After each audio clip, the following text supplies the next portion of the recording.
Le français marche bien.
Good morning, honorable members.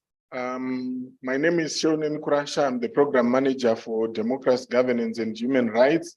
I also serve as the Standing Committee on Gender Equality, Women Advancement, and Youth Development. I have the pleasure of serving as Director of Ceremonies this morning. As we start, allow me to make a few announcements. The first announcement is that our meeting is as per SADC policy in the 3 official languages of the forum. And channel 1 is English, channel 2 is French, channel 3 is Portuguese. Secondly, because of the standing policy taken by the plenary and at the recommendation of the executive committee to promote the visibility of SADC-PF within the region and connecting with citizens, we are live streaming the session on our social media channels. We will also be broadcasting on social media channels such as Twitter, where we are going to share proceedings of the meeting. Honorable members who would want to post on Twitter and tag SADC-PF, the handle for SADC-PF is at SADC-PF. Having said that, allow me to go into protocol where I will recognize the chairperson of the joint sitting, today's joint sitting, which has 4 standing committees: the Standing Committee on Trade, Industry, Finance and Investment, the Standing Committee on Food, Agriculture and Natural Resources, the Standing Committee on Democratization, Governance and Human Rights, and the Standing Committee on Human and Social Development and Special Programs. The chairperson of the joint session is Honorable Ditapelo Kurapetse from Botswana, by virtue of him being the chairperson of the Standing Committee on Trade, Investment, Finance and Industry. Today's session, as honorable members would have seen, is running under the theme Parliament's role in legislating for strategic and sensitive assets, taking into account the security of the nation whilst encouraging direct investments.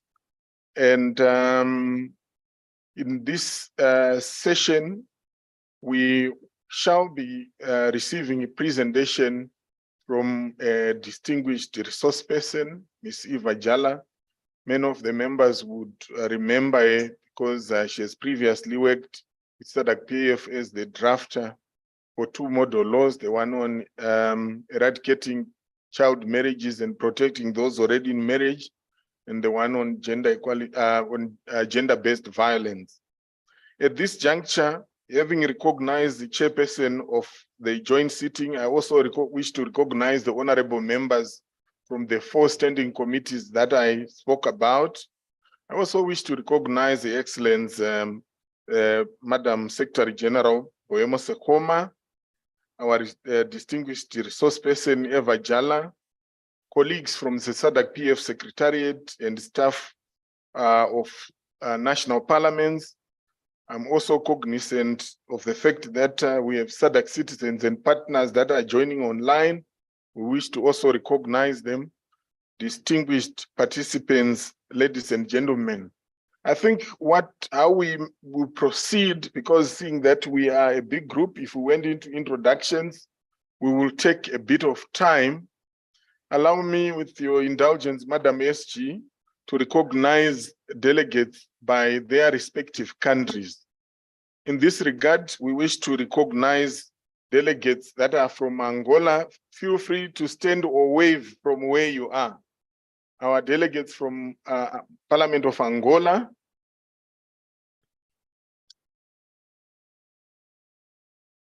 Thank you very much and most welcome. We have delegates from the Parliament of Botswana.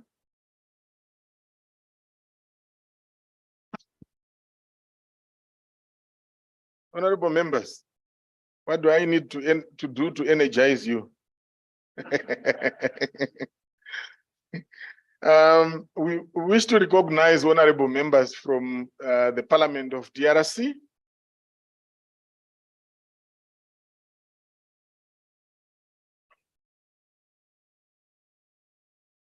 Thank you very much. Honorable members from Eswatini.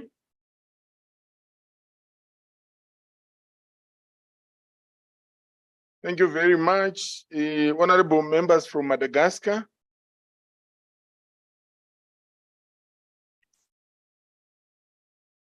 Honorable members from Malawi.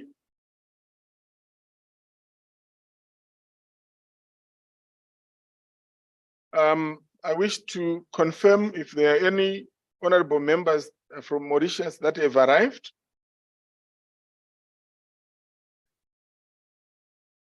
We proceed to the Parliament of Mozambique.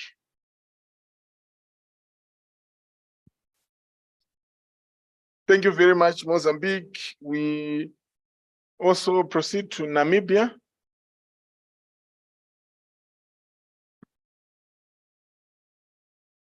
Thank you, Namibia. And then Tanzania.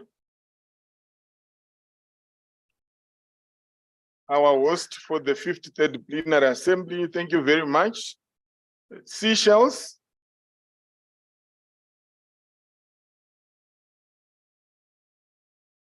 Thank you very much. South Africa.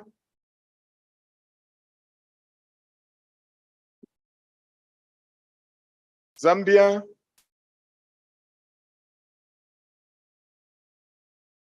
And lastly, Zimbabwe.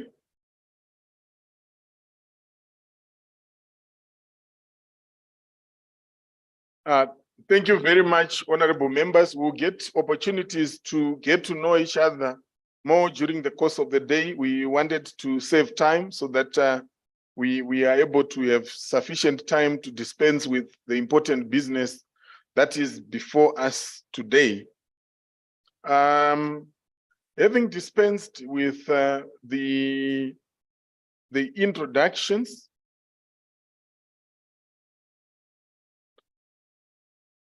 I have the pleasure of inviting Madam Secretary General to deliver a welcome remarks so that we officially start our session.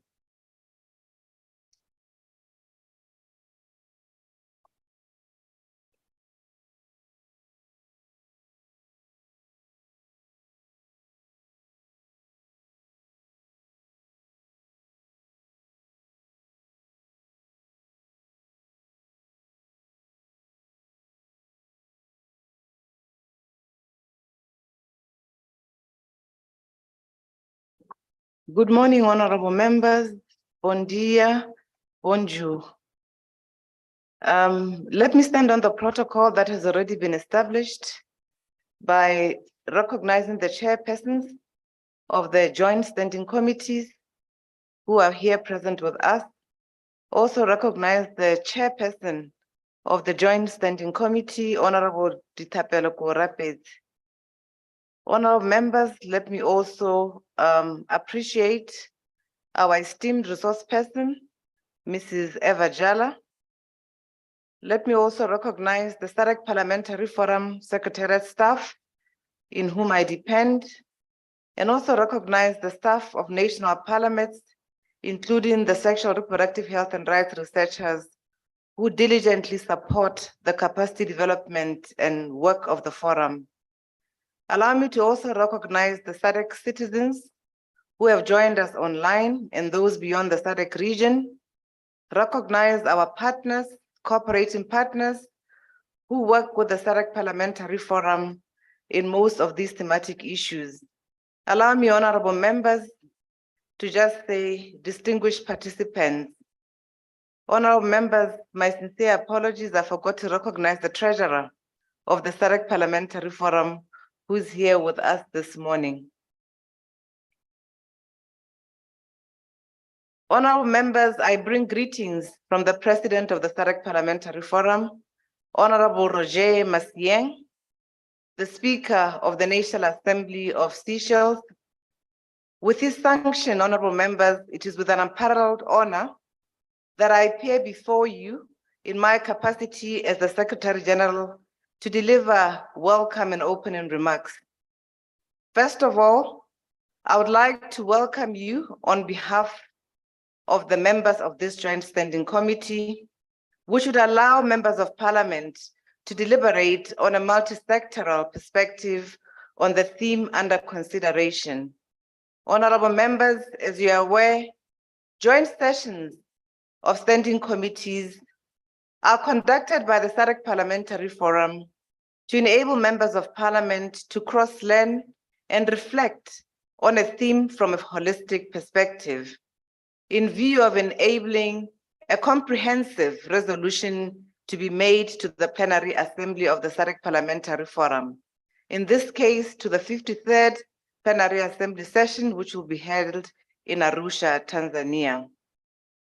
Honorable members, we will sit today to consider the very diverse issues that this theme will yield, varying from the various issues from commerce to industry to finance and many other human and social development issues that will be shared with us today by the resource person.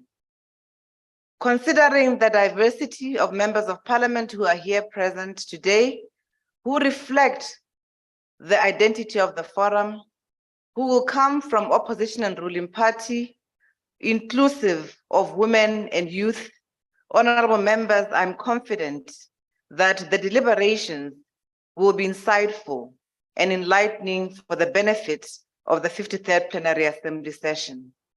Honorable members, I thus wish to thank you for your attendance which demonstrates your genuine interest to the themes that the SADC Parliamentary Forum addresses. This also takes us a long way in pursuing interparliamentary cooperation and diplomacy across the SADC region and beyond. Honourable members, concerning the theme itself, which gravitates around the central topic of preservation of strategic assets of the state, I'm certain that most of you would have already experienced at the parliamentary level how debt instruments can influence important resources of the nation.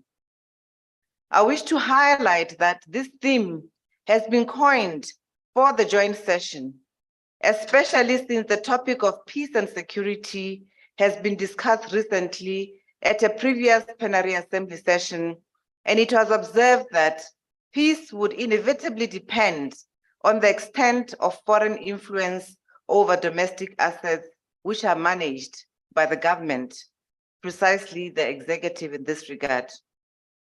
Honorable members, while we appreciate that this is a technical topic, and it is indeed the role of SADC Parliamentary Forum to shed light on technical issues and build the capacity and knowledge of members of parliament to address these issues at national level, we also recognize how such discussions can assist us to strengthen our institutions of democracy, among others.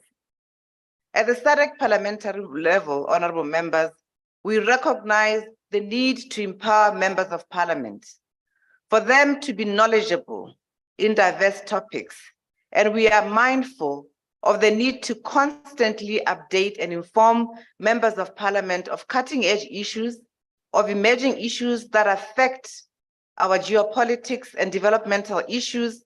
It is important for us to share with you emerging trends and threats which are relevant to the SADC region.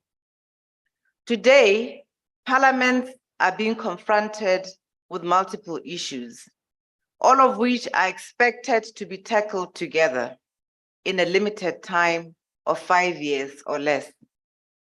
Our citizens expect that the elected representatives have the requisite knowledge and understanding to find appropriate solutions to their issues in a forthcoming manner. On the other hand, parliaments as institutions are expected to act steadfastly and to leave no one behind. Honorable members, you'll all agree with me that the cost of inaction is a social and economic one, with citizens bearing the brunt of the passivity of organs of the state when faced with surging difficulties. In this juncture, it is always the most vulnerable who are hit the hardest by economic and social hardships. In this respect, honorable members, if we consider the Sustainable Development Agenda 2030 and Sustainable Goal, particularly Indicator 16 on peace, justice, and strong institutions, Parliament has a momentous role to play to ensure the robustness and inclusiveness of societies. Honorable members, for society to be inclusive, parliaments need to continue deliberating on issues which are for citizens and issues which affect or will affect citizens in the future. Even if citizens are not currently conscious of the implications of such issues, this is where the leadership of parliament will be critical, and it is an imperative. In this regard, the mandate of parliament goes beyond current reality, since members of parliament as leaders need to brace for the future to ensure that both the present and the future can accommodate citizens' inclusiveness. The theme today, honorable members, is a theme which directly relates to parliament's foresightedness in shaping the future. And it is in this spirit that we encourage you to abundantly engage with the theme and the input from the resource person. It is possible that the management of strategic assets acquired or constructed through foreign debt do not pose any problem during a whole 5-year electoral cycle or even beyond. Yet, it might be the case when the foreign debt becomes payable in the far future. If this happens, honorable members, then this issue would affect a successive parliament existing at the time when the debt contracted is enforced. Such contracts, by their very nature, thus transcend time and distort democracy, in the sense that the government of the day is allowed to commit the fate of successive governments ahead. Honorable members, bankruptcy is not an option for a democracy. Accordingly, it is due to this democratic deficit that the SADC Parliamentary Forum has proceeded with the consideration of this theme before you for this August joint session. Honorable members and distinguished participants, I will not further delve in the merits of the theme, as these will be comprehensively addressed by the resource person, Mrs. Eva Jala, who has graciously agreed to support us in decanting this particular theme, analyzing it, and allowing us to synthesize and discuss it for the benefit of the 53rd Plenary Assembly. I wish to end these welcome remarks by encouraging you to making the session as very interactive as possible, and to also seize the opportunity of this august congregation of different parliaments to discuss with one another and then make concerted interventions which can inform a resolution to be made to the 51st Plenary Assembly. Honorable members, it is always a pleasure to serve you, and as a Secretariat, we are here to ensure that this joint session is seamless. Welcome and thank you. I wish you a pleasant joint session.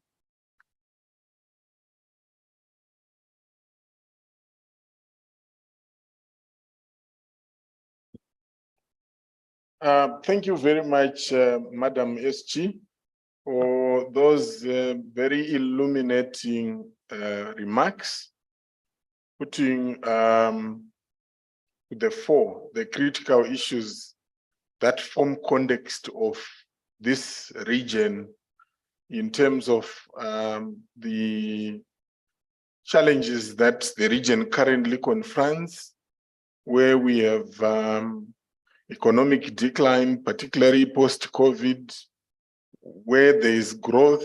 The reality is that that growth has been very marginal, and with little or no jobs for young people, and our population becoming by and large young, with huge expectations in terms of delivery, particularly from the state which parliamentarians have a duty to oversee. Madam SG alludes to parliamentarians having to be agile in dealing with complex issues.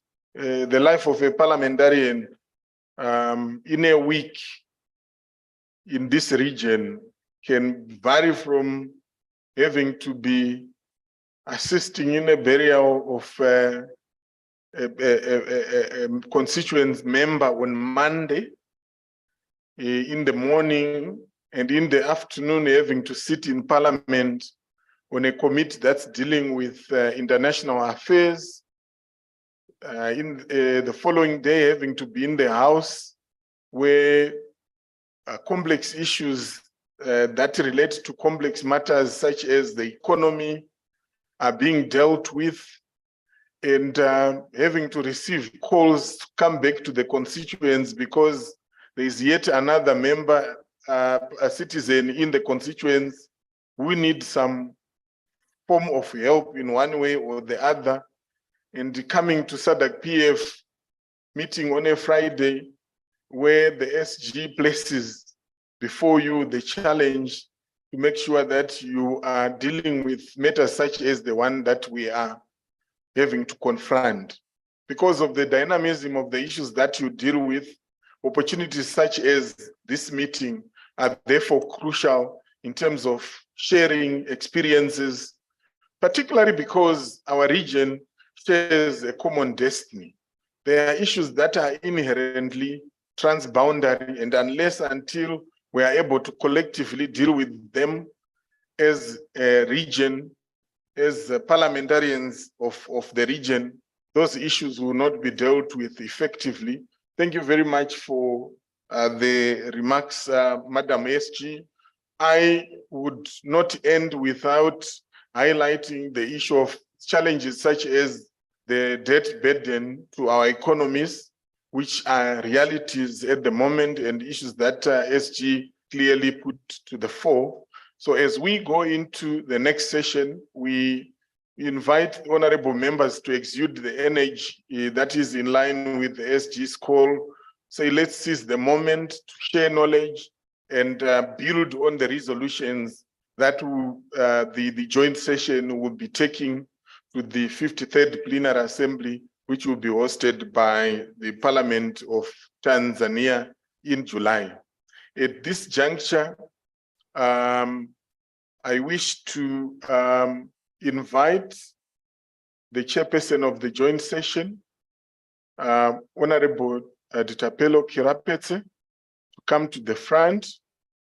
And this seat is reserved for you, sir. And lead us through the program where essentially we're going to receive presentation from the resource person whom the chairperson will ably introduce. And after that, we will proceed to go into deliberations where members in their individual and collective approach, through collective and individual approach, are going to contribute to this, leading up to the resolution that we must take to the next plenary assembly. I will not wish to take any further time, Chair. I wish to hand over to you at this juncture. Thank you very much and all the best. Thank you very much, Kurasha. Good morning, honorable members. Bon dia, bonjour, Dumelang, Salibonan. Let me take this opportunity to thank you, the Director of Proceedings. Let me recognize all the chairpersons of various committees here present, honorable members, distinguished delegates, Secretary General of the SADC PF, and the esteemed staff of the SADC PF, esteemed resource persons, staff of parliaments, ladies and gentlemen, good morning.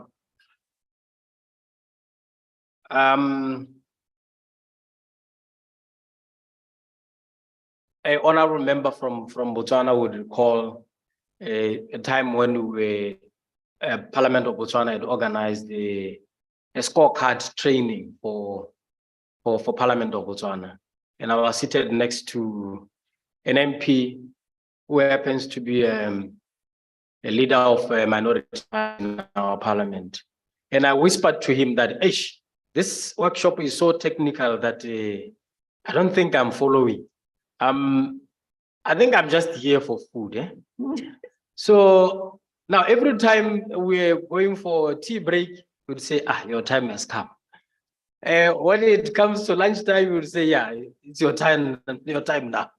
So let's hope on our members that will exude the energy that Kurasha has talked about. There's a saying that in everything you do, give it 100%, except when you are donating blood. Eh? So let's give it 100%. Let me welcome you to the this joint sitting. And I believe that the following committees are represented here: the Committee on Gender Equality, Women Advancement and Youth Development, the Committee on Trade, Industry, Finance and Infrastructure, the Committee on Food, Agriculture and Natural Resources, Committee on Democratization, Governance and Human Rights, Committee on Human and Social Development and Special Programs.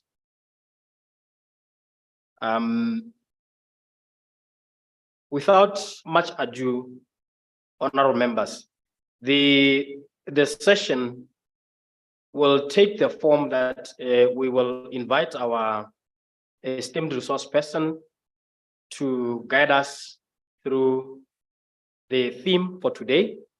Then we'll have deliberations and inputs by members, including country positions on the theme. We'll then consider the report, and then at the end, which should be just before lunch, because in the afternoon we'll be going to our respective committees. We'll have closing remarks by chairpersons of the standing committees for trade, industry, finance and investment, the Committee on Agriculture, the Committee on Democracy and Human Rights, and the Committee on Human and Social Development. So let me just give that as a notice to chairpersons of these committees that they will have to say a word or two. So the theme for today is Parliament's role in legislating for strategic and sensitive assets, taking into account the security of the nation whilst encouraging direct investment.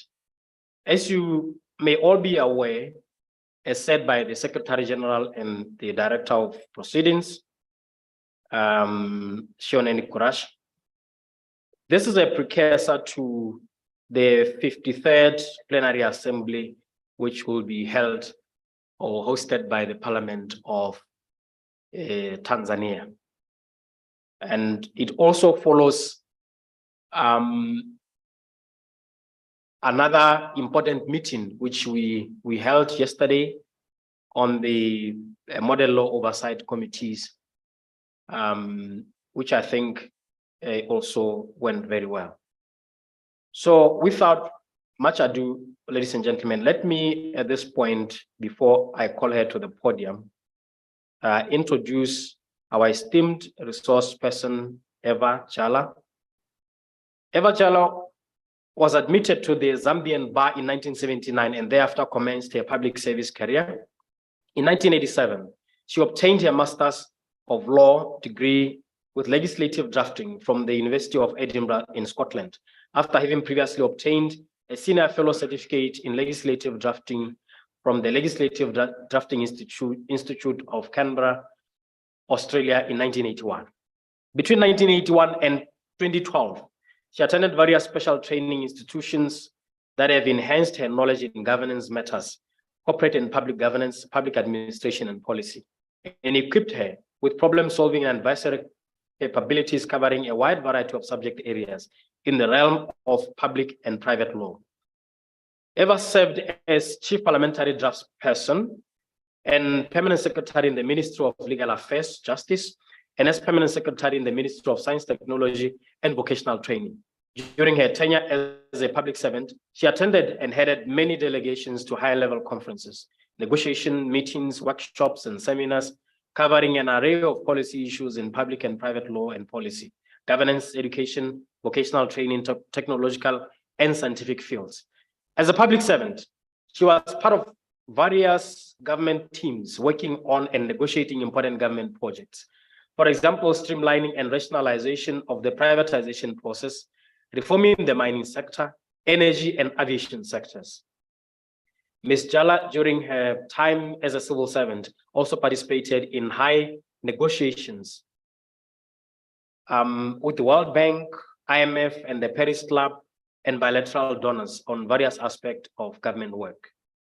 Eva is now the managing partner of Benvi Associates, a team of corporate and litigation legal practitioners, focusing mainly on legislative drafting, antitrust laws, corporate legal services, including energy, mining, agribusinesses, aviation, environmental and water-related legal matters, and public-private partnerships. Ms. Jala is an ardent protagonist in the realm of constitutional law. Not only does she teach comparative constitutions locally and regionally, but has also participated in the drafting of the Zambian Constitution, the Kenyan Constitution, and the Namibian Constitution.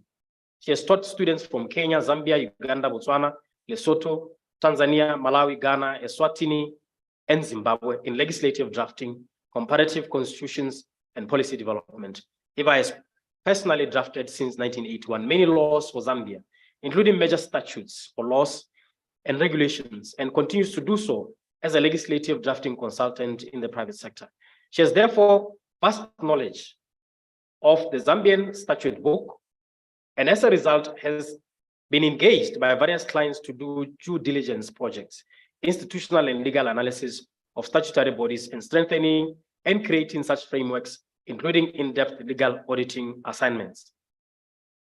She was chairperson of the Government Business Licensing Committee funded by the World Bank from 2007 to 2008, which report is still a reference point for reforms in the business sector, and whose recommendations have resulted in major legislative reforms in the corporate and financial sectors. She drafted the current Business Licensing Act, the Companies Act, the Securities Act, Banking and Financial Services Act, the Corporate Insolvency Act, including the trademarks, patents, designs, circuit designs, traditional biological knowledge laws, and the Property Secured Transactions Act and other intellectual property rights laws. Eva drafted for the SADC PF the Eradicating Child Marriage and Protecting Children Already in Marriage Model Law and the Gender-Based Violence Model Law. She drafted the WHO Traditional Medical Knowledge Model Law. She has been a consultant in a number of countries in the region, such as Ghana, Namibia, Lesotho, Kenya, Uganda, Rwanda, Eswatini, Mauritius, Malawi, Egypt, South Sudan, and Seychelles on a number of international assignments, ranging from drafting of legislation on land, access to information, public procurement, aviation, business and commercial laws, and teaching public procurement, legislative drafting, and law in development. Eva is currently highly involved in undertaking work in the realm of corporate law, antitrust laws, aviation, mining, energy, water, and environmental sectors, including transactional advisory services on major acquisitions in the banking and financial services and legislative drafting, including advising on matters, developing and reviewing documents and drafting legislative bills relating to various subject areas funded by the European Union, World Bank, GTZ or GIZ, SADC, USAID, African Development Bank, United Nations institutions, and COMESA, and has worked with dynamic overseas consortium such as NTU and DAI. She has served as a member and chairperson of the African Legal Support Facility, which is hosted by the African Development Bank. You can agree with me that she has a very, very rich resume. Please join me in welcoming Mrs. Eva Chalo.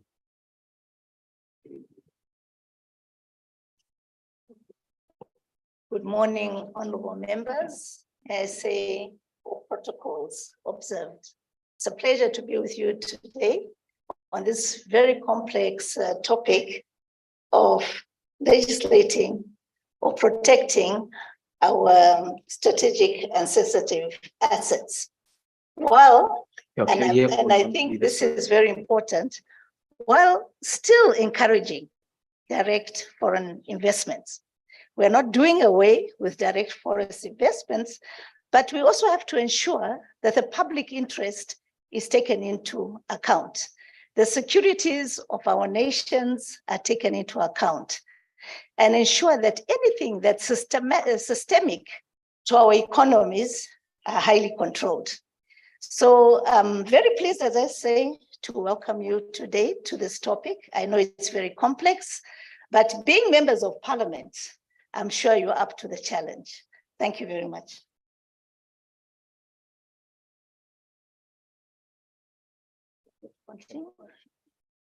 You can go ahead. I don't know if you want to speak from here or from the podium. No. It's up to you. I think I'm now old. When I was younger, I would run to the podium because I love being a teacher. But now our legs don't permit. Allow me to present to you well seated. And I think we can engage from here. Is that okay? That's okay, honorable members. You agree? Thank you. So the topic, as you can see from the screen,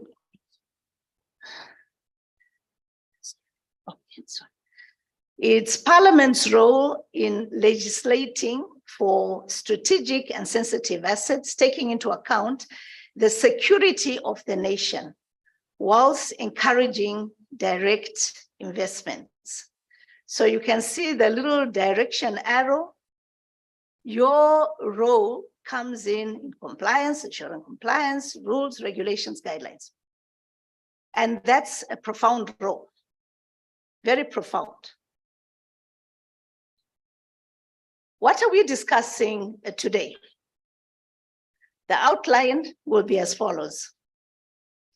We look at a brief historical background on issues of investments, how they developed from the traditional investment legislation, protocols, treaties, into a more complex protectionist sort of instrument. And I always state that when looking at the historical, we need to pay a lot of attention, because sometimes as Africans, we are misguided, especially by cooperating partners, investors, multinationals, to think that Africa must always take the backstage. You must not develop to the next stage. I believe that Africa is a very rich continent.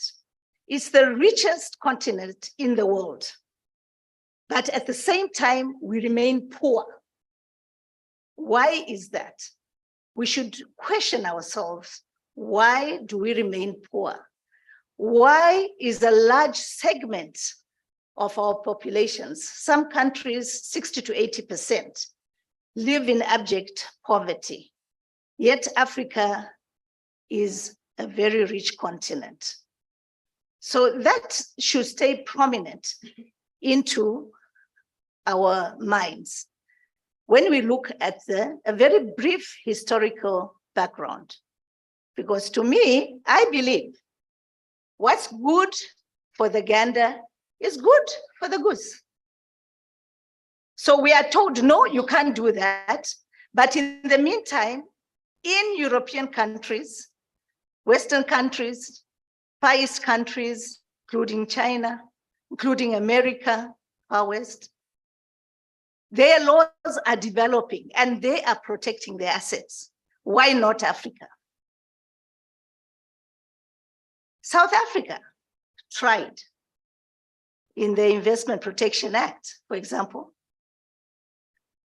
to actually protect the public interest and exercise the right to sovereign regulation.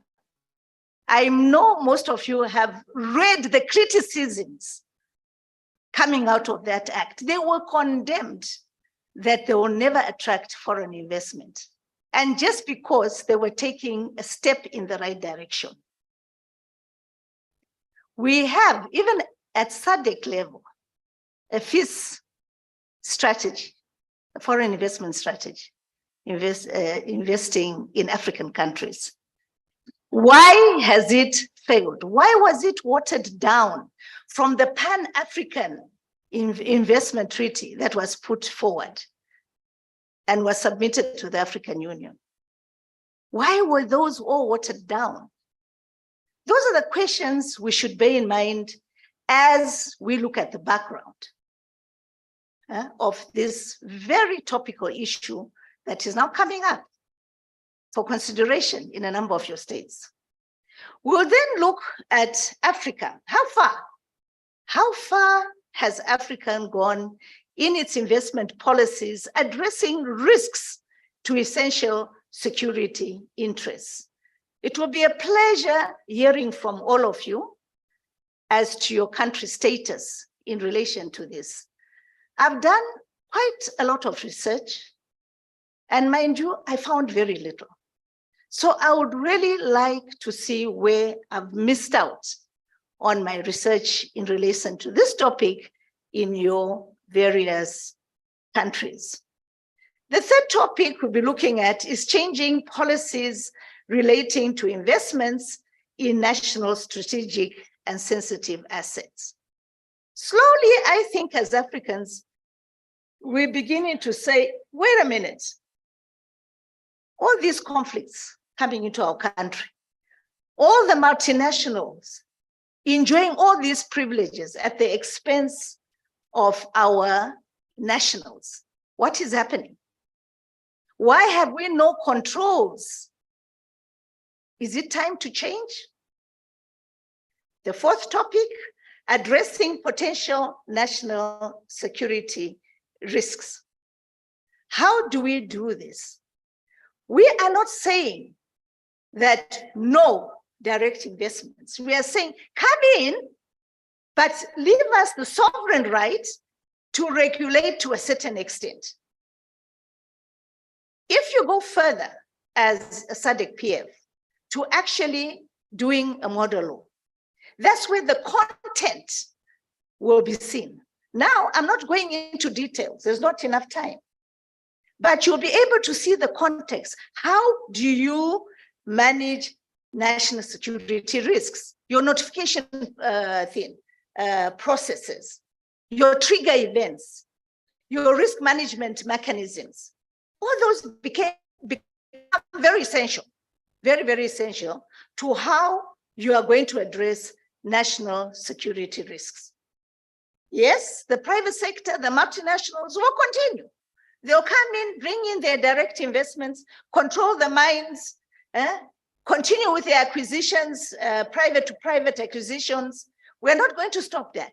But you'll see in the presentation that where certain trigger events are there, governments may not have the privilege of watching, but to take positive action to protect our economies and our nations. And we look at those.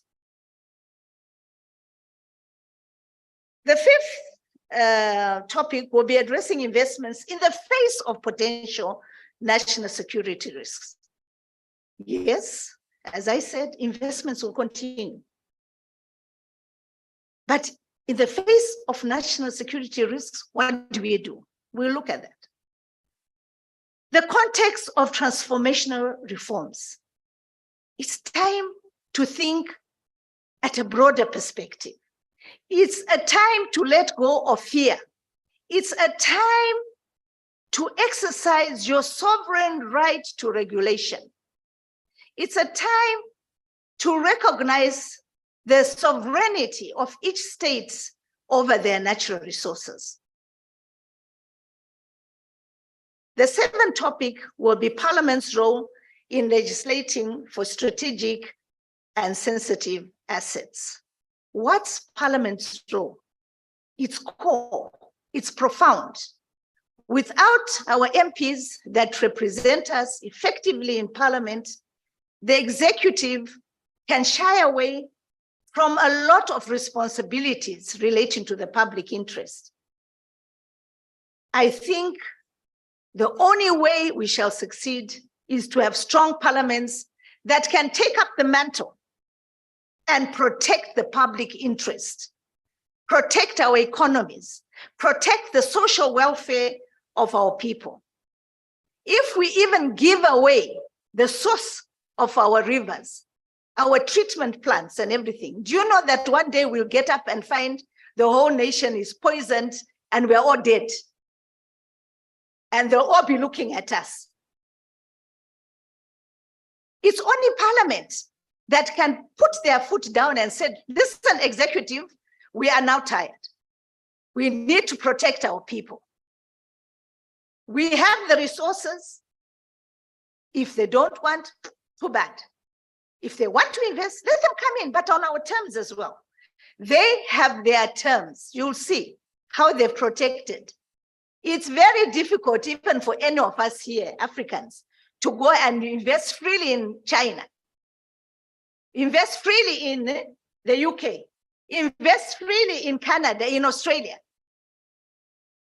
They have all these rules. If you're coming in as a foreigner, these are the procedures that you have to follow.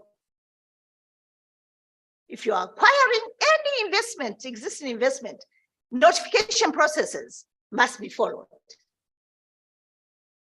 Isn't it time our MPs now stand by us as your people in order to protect our nations, our economies, and our social welfare from multinationals.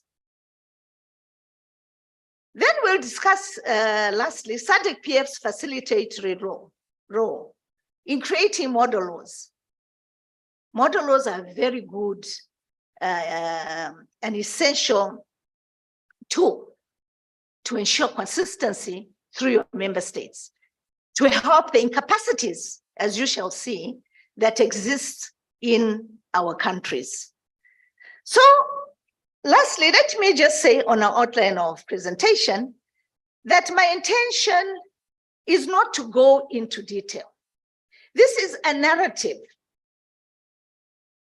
to discuss issues, bring out issues, give out pointers, making a synopsis of areas for consideration, concern, challenge, and possible solutions by yourself. So I'm not giving you all the answers, but I'm pointing to certain areas which I feel you should discuss as honorable members of our parliaments. So let us look at our historical background. I've got a nice picture there to lighten the very seriousness of this topic. The first one, you can see Africans, we are very hospitable, very welcoming. Anybody, even briefcase or basket, welcome, please, welcome, welcome. What do you want? How do you want to invest? Where do you want to invest? The second one is, what about the risk? Are we looking at the risk, whether low, medium, or high? Have we assessed it while we are welcoming foreigners into our country?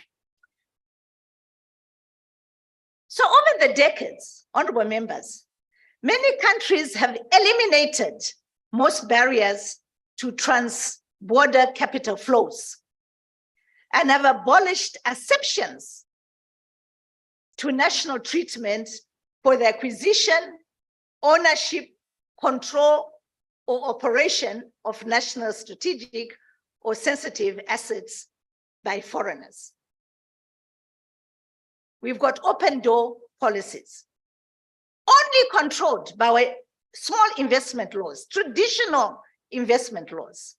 Otherwise, we have moved most of the barriers.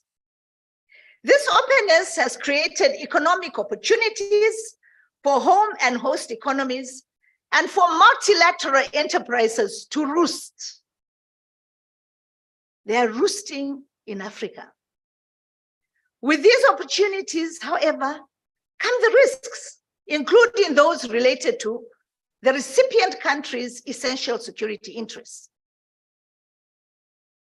And that's profound. When we look deeply, we find that international investment instruments and a number of investment treaties or investment chapters in preferential trade agreements explicitly recognize the state parties' rights to manage such risks. But I don't know how our eyes slide across these treaties, and you do not recognize this very essential principle that a state party has a right to manage risks coming from foreign direct investments. Worldwide, and for decades, countries have had arrangements to review, assess, and address potential national security risks arising from specific foreign direct investments. However, as international investment largely took place among allies, friends, those days, you find the Commonwealth, they're trading amongst itself. England has taken, or the French countries, France has taken a position, and because we are allies, a lot of freedoms were given to these relationships. And the ratio of FDI to GDP was much lower than it is today. Only 7% in 1990 against around 40% currently. The amount of FDI covered by such mechanisms was relatively low. Today, parameters are different. The proportion of world FDI to world GDP has increased sixfold. Advanced and most transitional economies opened up to foreign capital. And the privatization of infrastructure assets carried out during the 1980s and 1990s created a lot of potential for foreign investment. That's what happened in my own country, in Zambia. We even had a Divestiture Act where we divested most of our state-owned enterprises to foreigners. By the mid-2000s, most countries began having growing concerns, and this is in Europe, mind you, about owners of certain assets or industries, as they feared that malicious owners, that's the word they use in their writings and studies, malicious owners could sabotage or withhold access to critical infrastructure, telecommunications, advanced technologies, water resources, all those issues. If you've got a malicious foreigner investing in these areas, they can withhold. What happens to your sovereignty? The ones we sing about all the time, but don't protect our sovereign rights. What happens if we have a malicious owner controlling this? Our energy sector, our water sector, our water treatment plants. What happens? The following were some of the concerns in Europe. Concerns relating to, sorry.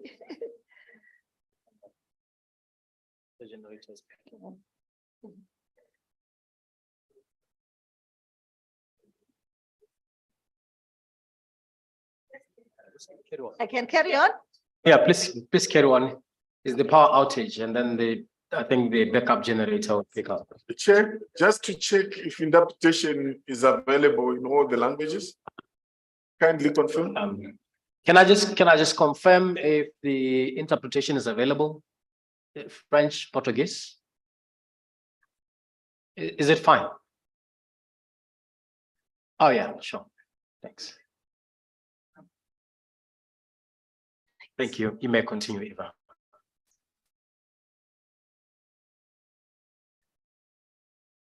Oh, good. There it comes. So their first concern related to technological changes and the growing sensitivity and quantity of sensitive data. I mean, I need not point out what is going on today in America. Everything is centered around this advanced technology, sensitive data, whether it's Trump's cases, whether it's Huawei fighting with Canada and America over data and technological advancements. It all emanates from these concerns, and it emanates from their laws. They've tightened the laws. And Huawei, for example, was caught napping.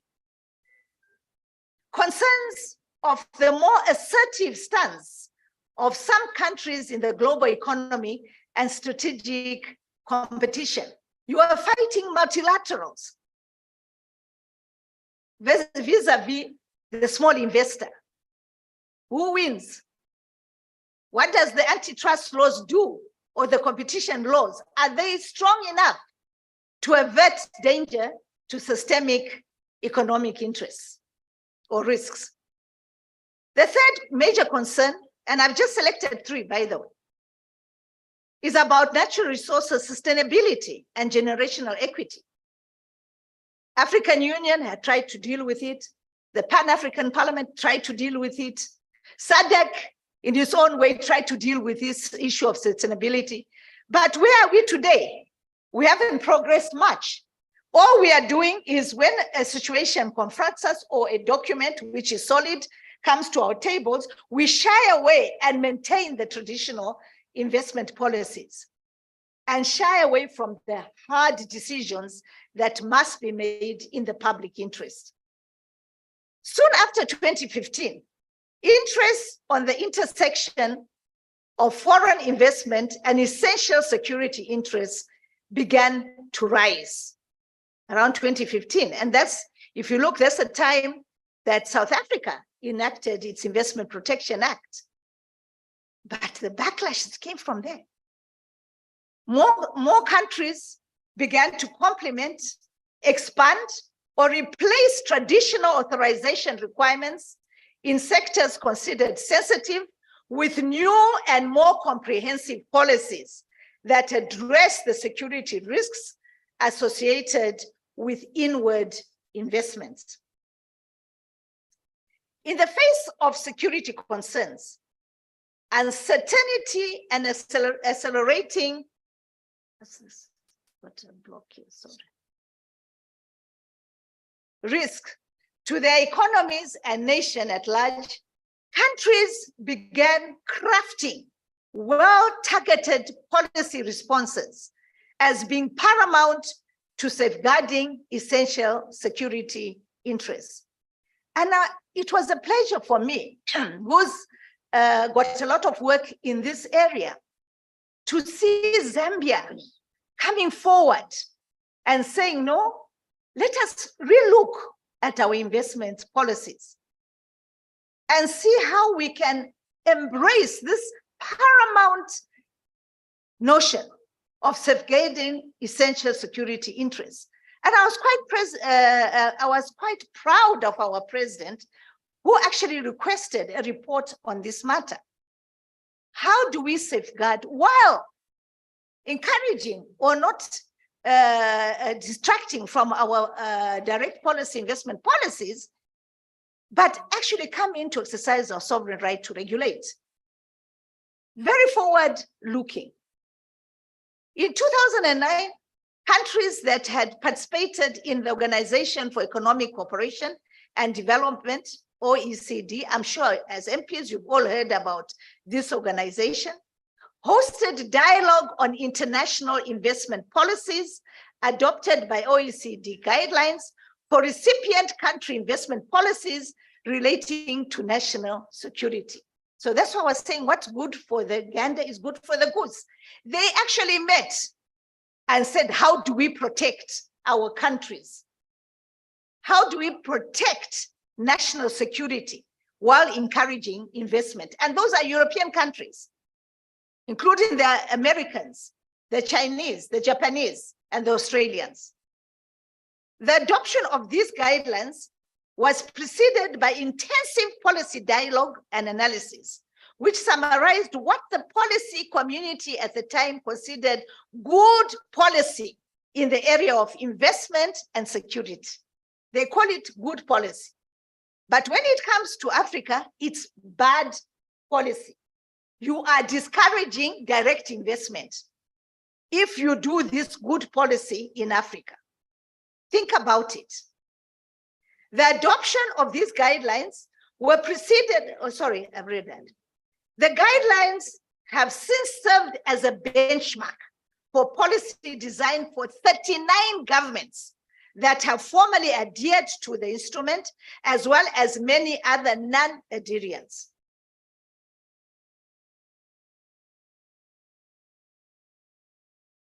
Is it stuck? Sorry, it's like non-responsive. Okay. Technician. You can use mine. Okay, here it comes.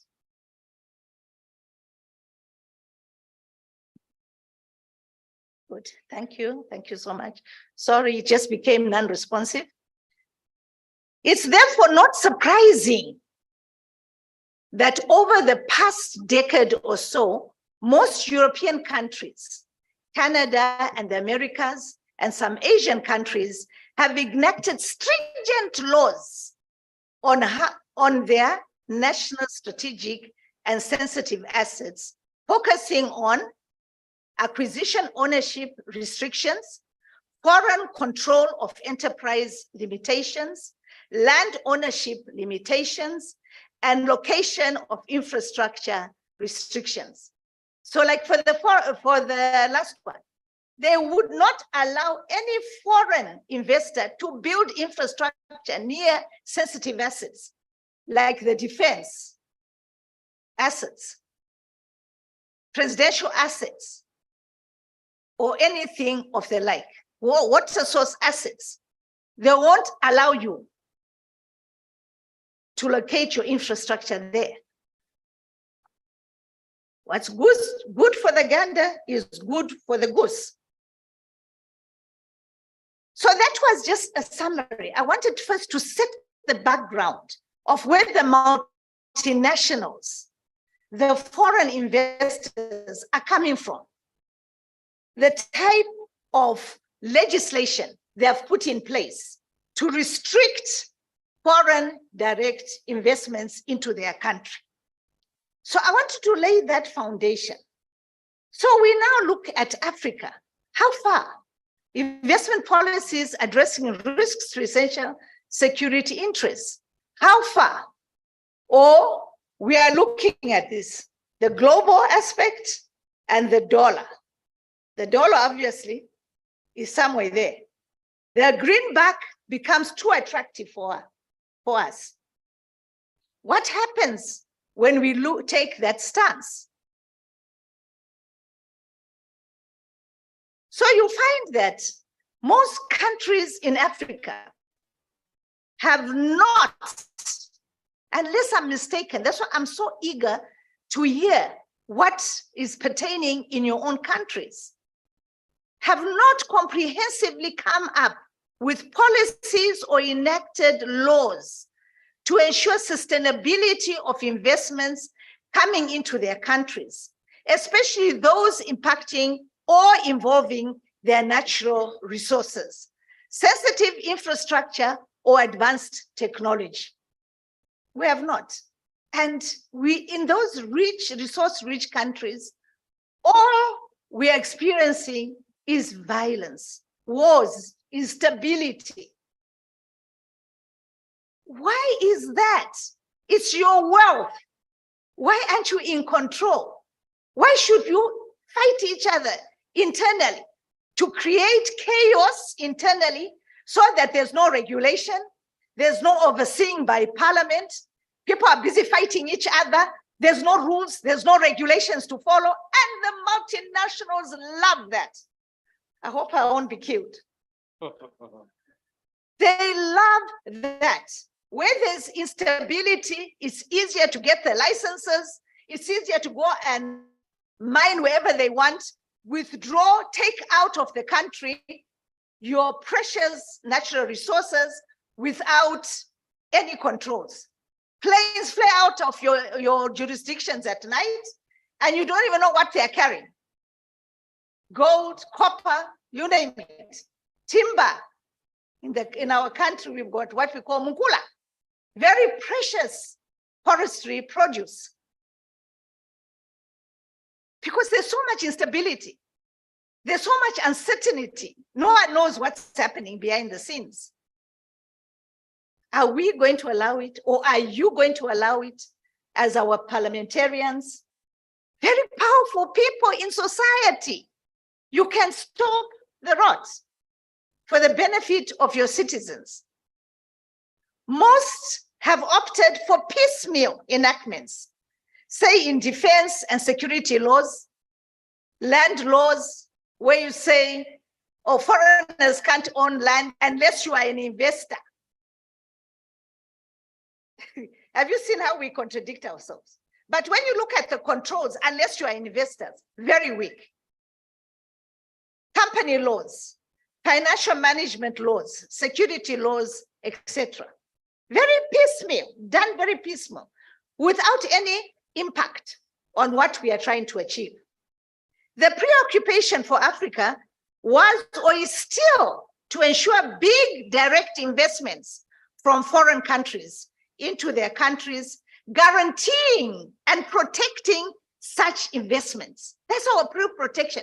We must protect at all costs multinationals, foreign investments coming into our countries, and assuring without tight controls externalization of foreign exchange earned, save those involving corruption, money laundering, and terrorism financing. Now we are looking at those three areas, which in a way is saving us. But do we have the capacity to do this? Do we have the capacity, or we are still lacking in these areas? Yes, the laws are there, but how enforceable are they? Looking at our current capacities is another issue that as MPs you need to look at. The focus was or still is on providing more and more incentives to encourage direct foreign investment. We are giving more and more. Someone said that in the end, one day you people, we'll just sell our countries because we're giving everything now. We are not retaining anything for ourselves or our citizens. The actual risks involved in this investment policy area, especially relating to ownership acquisition control by foreigners, were and are pushed aside and not seriously taken into account in investment policy, development, or direction. In fact, land and other natural resources and advanced technologies, policies, and laws, despite wide reforms in some African countries, still permit foreigners to own and develop these under lucrative commercial transactions and undertakings, as long as they are investors investing sometimes as little as $500,000. You are a country, an economy. $500,000 is not much, but most countries, that's the benchmark. Whilst making huge profits, which are externalized. Some of us even sell our resources and enterprises for peanuts, $25 million. What is that? For a huge investment in mines, in mining, in forestry.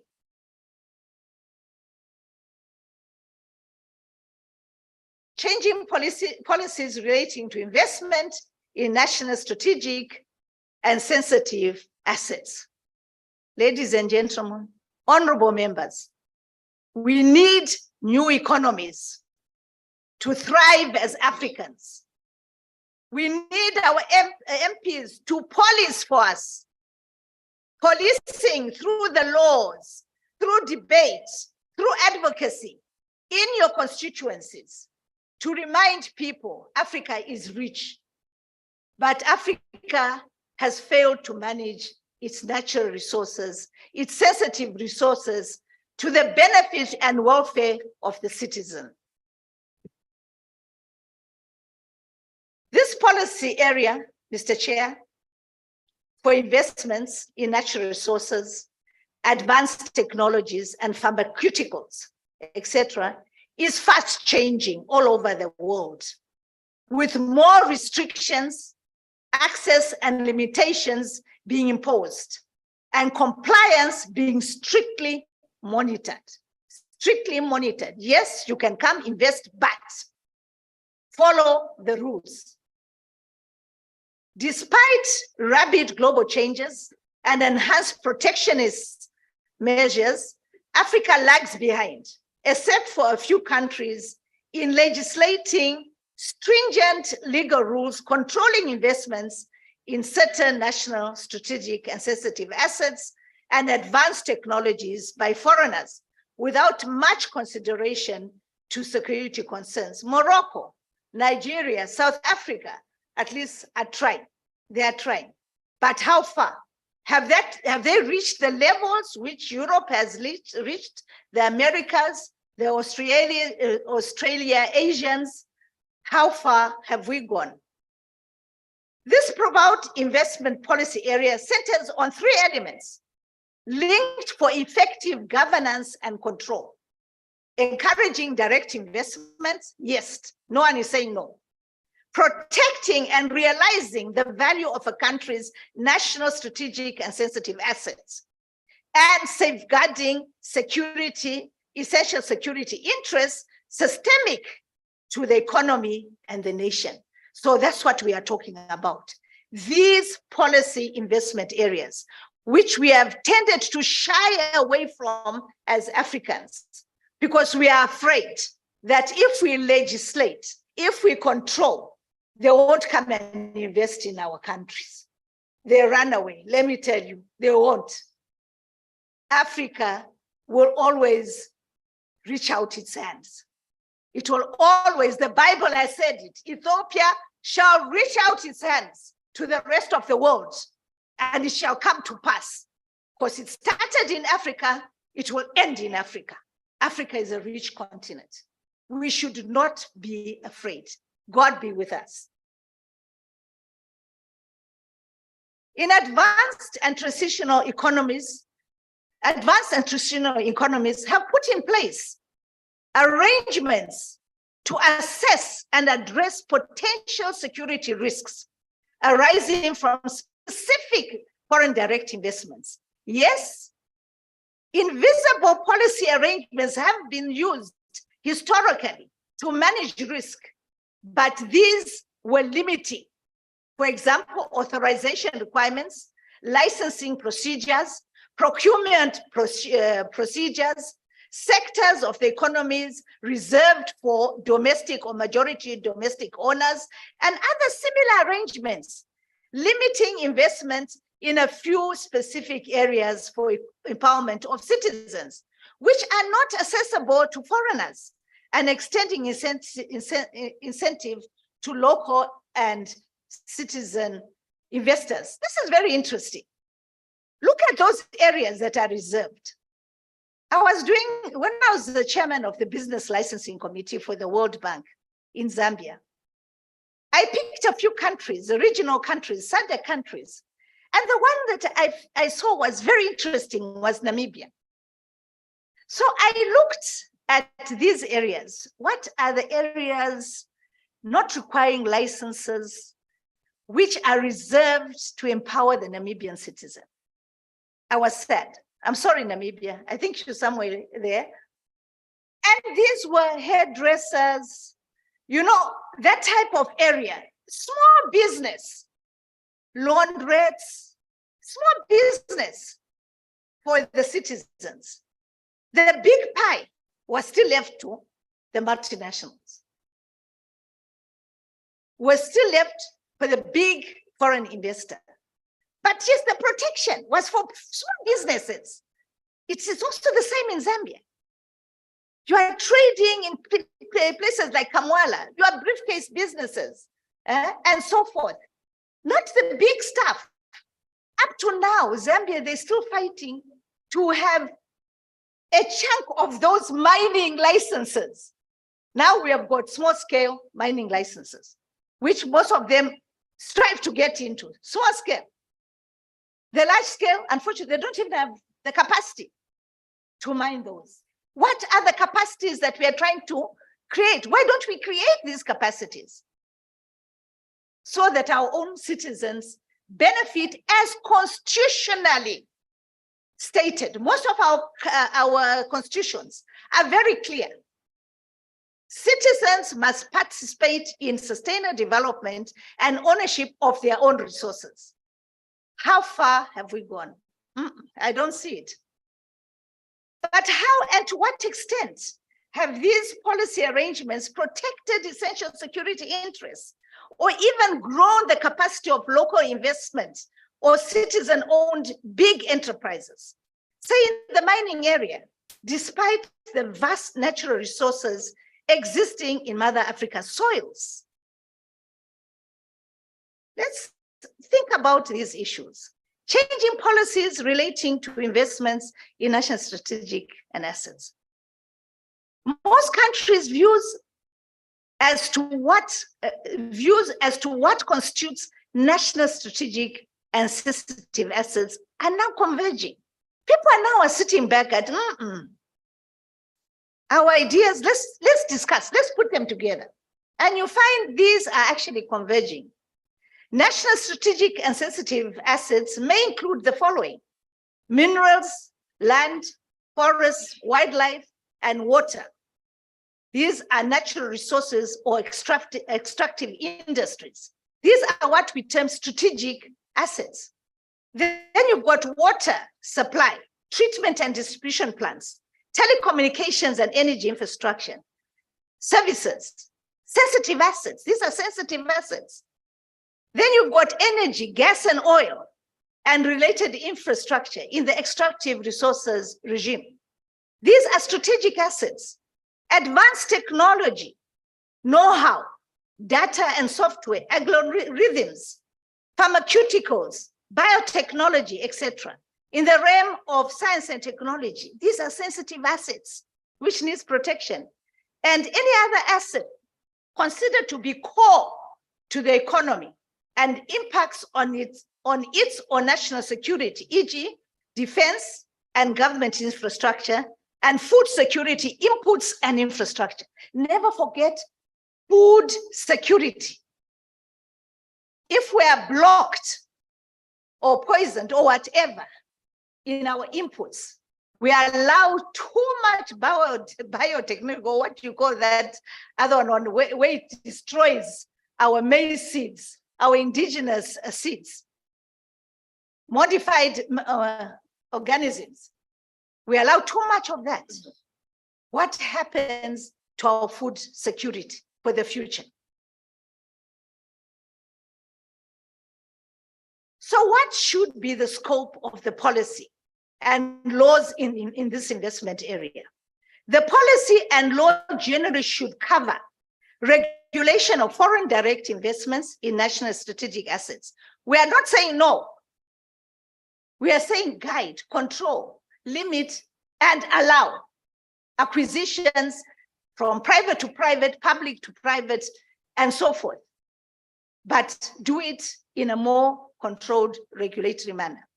Ownership and control of national strategic assets so as to safeguard essential security interests.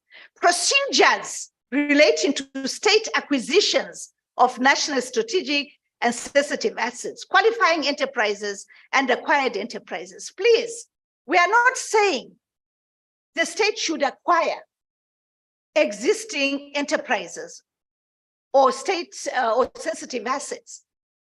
We are saying if you have to, do it in a democratic manner, do it transparently, do it following a notification procedure, do it when there's a trigger that comes out, which is a notifiable action and has not been reported. Paying not equitable compensation, but pay market value compensation. Value your assets according to the market and pay the appropriate value, acquisition value price. So everything is done transparently, democratically, and constitutionally. Okay, when you are doing acquisition, not the way we used to do it before. Procedures relating to state acquisitions of national strategic and sensitive assets, qualifying enterprises and acquired enterprises must be done profoundly and properly in our legislation. Exempted national strategic and sensitive assets and entities. We don't want everything to go under an umbrella of fear. There's certain enterprises, there's certain assets which you want exempted because you know there's more value for them being owned by the private sector and run in a professional with sound financial principles. You want those to continue for the benefit of our economies. So those must be assessed and properly exempted. But the control still exists. If there's new control or ownership coming into those enterprises, you still need to be notified as to the value of investments coming in, because that may just act as a destabilization force of your economy. So you'd still need to know. Entities eligible to be governed under nationality neutral measures. You need to take into account that. which are the areas of this investment policy that you can actually accommodate comfortably citizens and non-citizens. But where control and ownership starts going out of hand, then you need still the notification procedures and the trigger events to come in to the law so that you're always in the know. Meaning your communication systems, your regulatory systems must be very good, because these laws do not desist, existing regulatory authorities, existing institutions, securities commissions, companies registration institutions, regulatory authorities in the mine sector. They do not deceive them. You work together. Others are even termed participating institutions because they are so crucial in ensuring direct investment, but ensuring that the security risk is avoided. The law should specifically cover regulatory functions or powers relating to the use of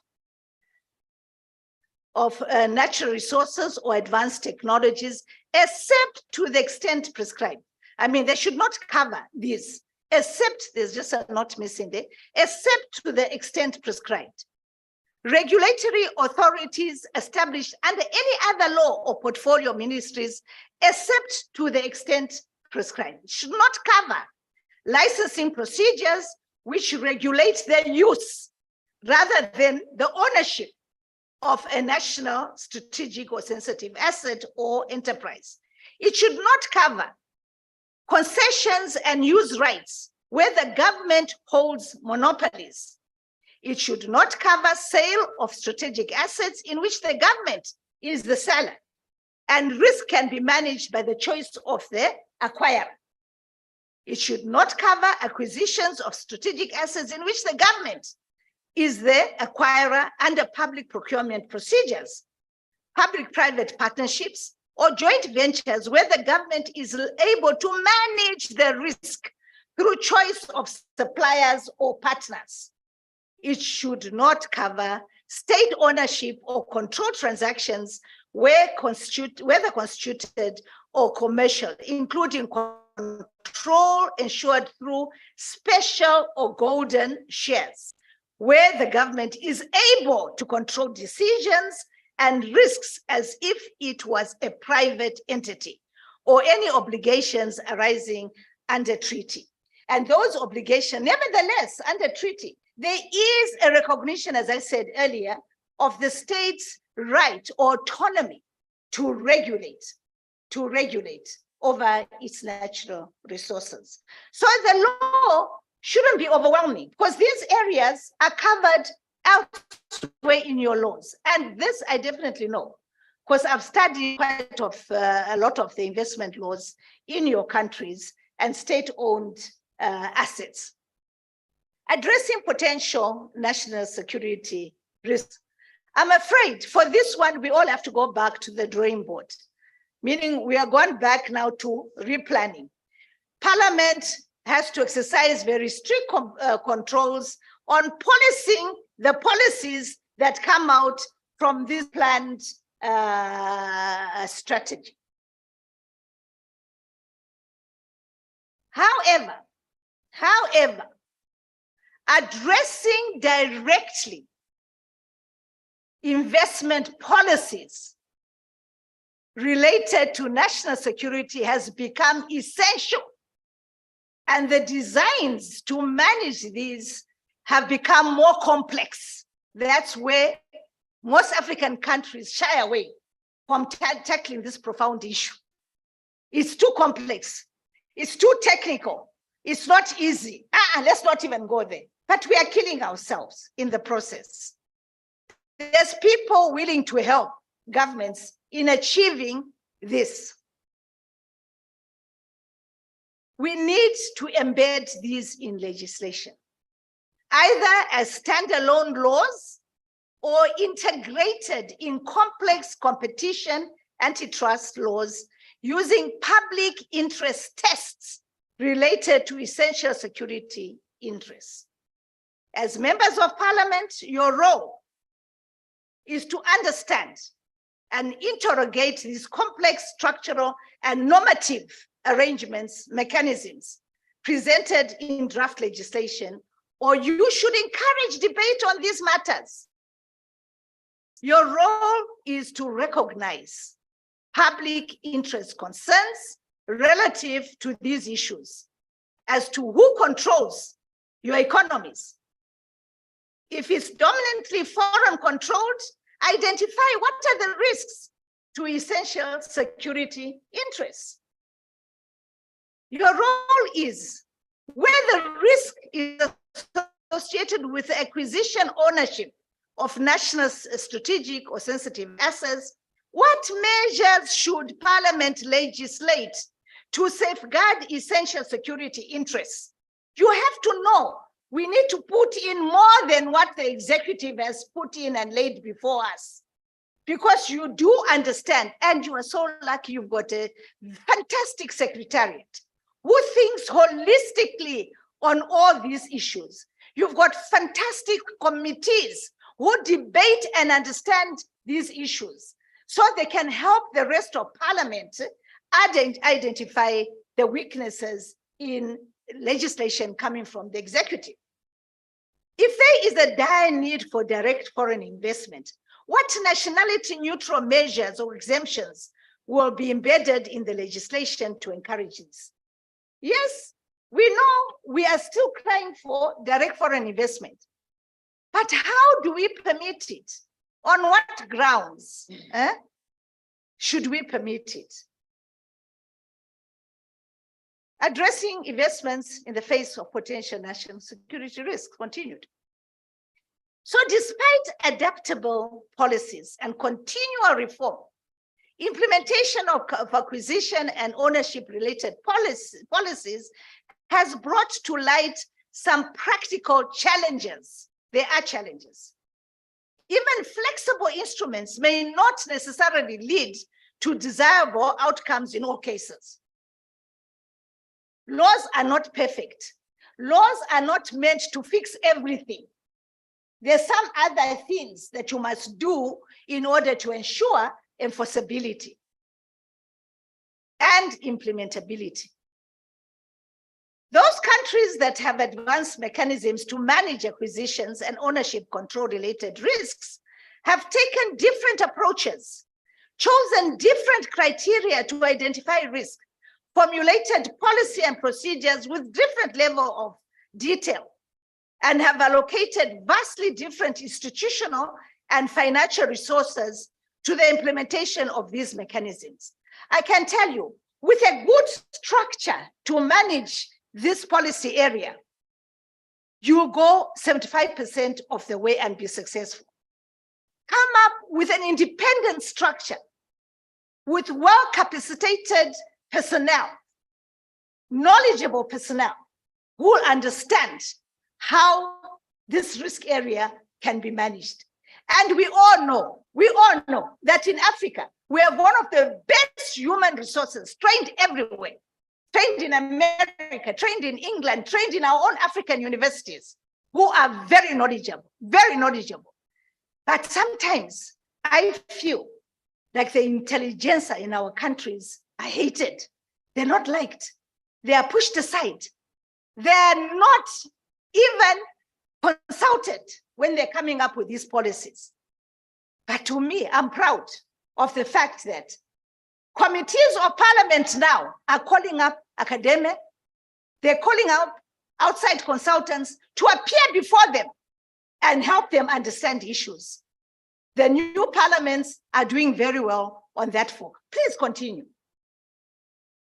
However, even recent reforms or features of recently introduced mechanisms have not leveled these differences or brought about a degree of convergence in approaches relating to management of risks. Despite agreed upon principles, peer learning processes and procedures, and available comparative information on policies and studies suggesting best practices. Them themselves have not hidden how they are doing it in Europe, in America, in South America, in Asia, in Australia. They haven't hidden. The studies are all there. This is one of them. They actually say it bluntly, how they are protecting, how they are avoiding risks. We can learn from there. We can adapt from those economies and let them point a finger at us. We'll say, but you have done exactly the same in your countries. Why are you stopping us from doing it now in Africa? The resource is yours or the resource is ours? We should start questioning now. Despite this diversity, 4 trends emerge, which are essential in addressing investment in the face of potential national security risks. There is need for strong and well-integrated, coordinated institutional structures to manage and regulate this policy area. The area of information and communication is very essential. So regulatory authorities need to start speaking. The Securities Commission, the registration of companies' offices, the auditors' offices, Ministry of Finance, Trade and Investment ministries, and so forth, need now a well-coordinated structure to relate to investments of direct investments in their country to protect essential security interests. Review mechanisms embedded in law geared towards routine implementation with roles and responsibilities and procedures clearly spelled out. Your laws must be clear. And the only way you can help African countries is by coming up with your model law. Because SADC PF is well famed now for coming up with very good fundamental model laws, which all our countries can just adjust, adapt and adjust, copy and paste into their country, creating a consistency of the law in the region, a cohesiveness of the structures, well coordinated and streamlined. Continuous risk management complementing one-time reviews at the time of acquisition. Don't just stop at acquisition when they're acquiring. Go further and see how they're operating, and when there's a change of control or a new acquisition coming into that company, which had given you notification earlier on, because otherwise you defeat your purpose. State ownership, mind you, this is a surprise. My research surprised me. State ownership as a means to manage risk, which is attracting renewed interest after having broadly fallen out of fashion in the 1990s. Remember, everyone they don't want state control. Government mustn't do business. They must stay out of it. Surprisingly, even in the more advanced economies, they're looking at state ownership to control the risk. So slowly it's coming back. While earlier policies, sorry, honorable members, we're coming to an end very soon. Just bear a little bit, because these end tidbits, I think, are very important, especially when you are discussing the model law. While earlier policies had reflected concerns for essential security risks associated mainly with defense production. Remember, in Africa, we were so concerned with defense production, locations, infrastructure. That was our main concern. But later on, with critical infrastructure, many countries are including advanced technology and personal data in the scope of sensitive assets. This is very important. In fact, America and England have gone throttle to ensure they protect their advanced technologies. Their personal data is well protected. As transmission channels through which risks are thought to materialize have become more diverse, new transaction types are now being brought under the umbrella of acquisitions and ownership-related policies to manage essential security risk. As part of a broader awareness and understanding of risks and types of exposure, some countries are recognizing that non-ownership transactions may create exposure similar to that generated by ownership relations. Things like leases. You are leasing out a warehousing for seed protection. That in itself has become part of the concerns now. Procurement, use of certain equipment in critical infrastructure, and international research cooperation are among some of these non-ownership transactions, transactions involving economic interaction. Even research, when you are doing a combined research, what are you giving away? What are you keeping?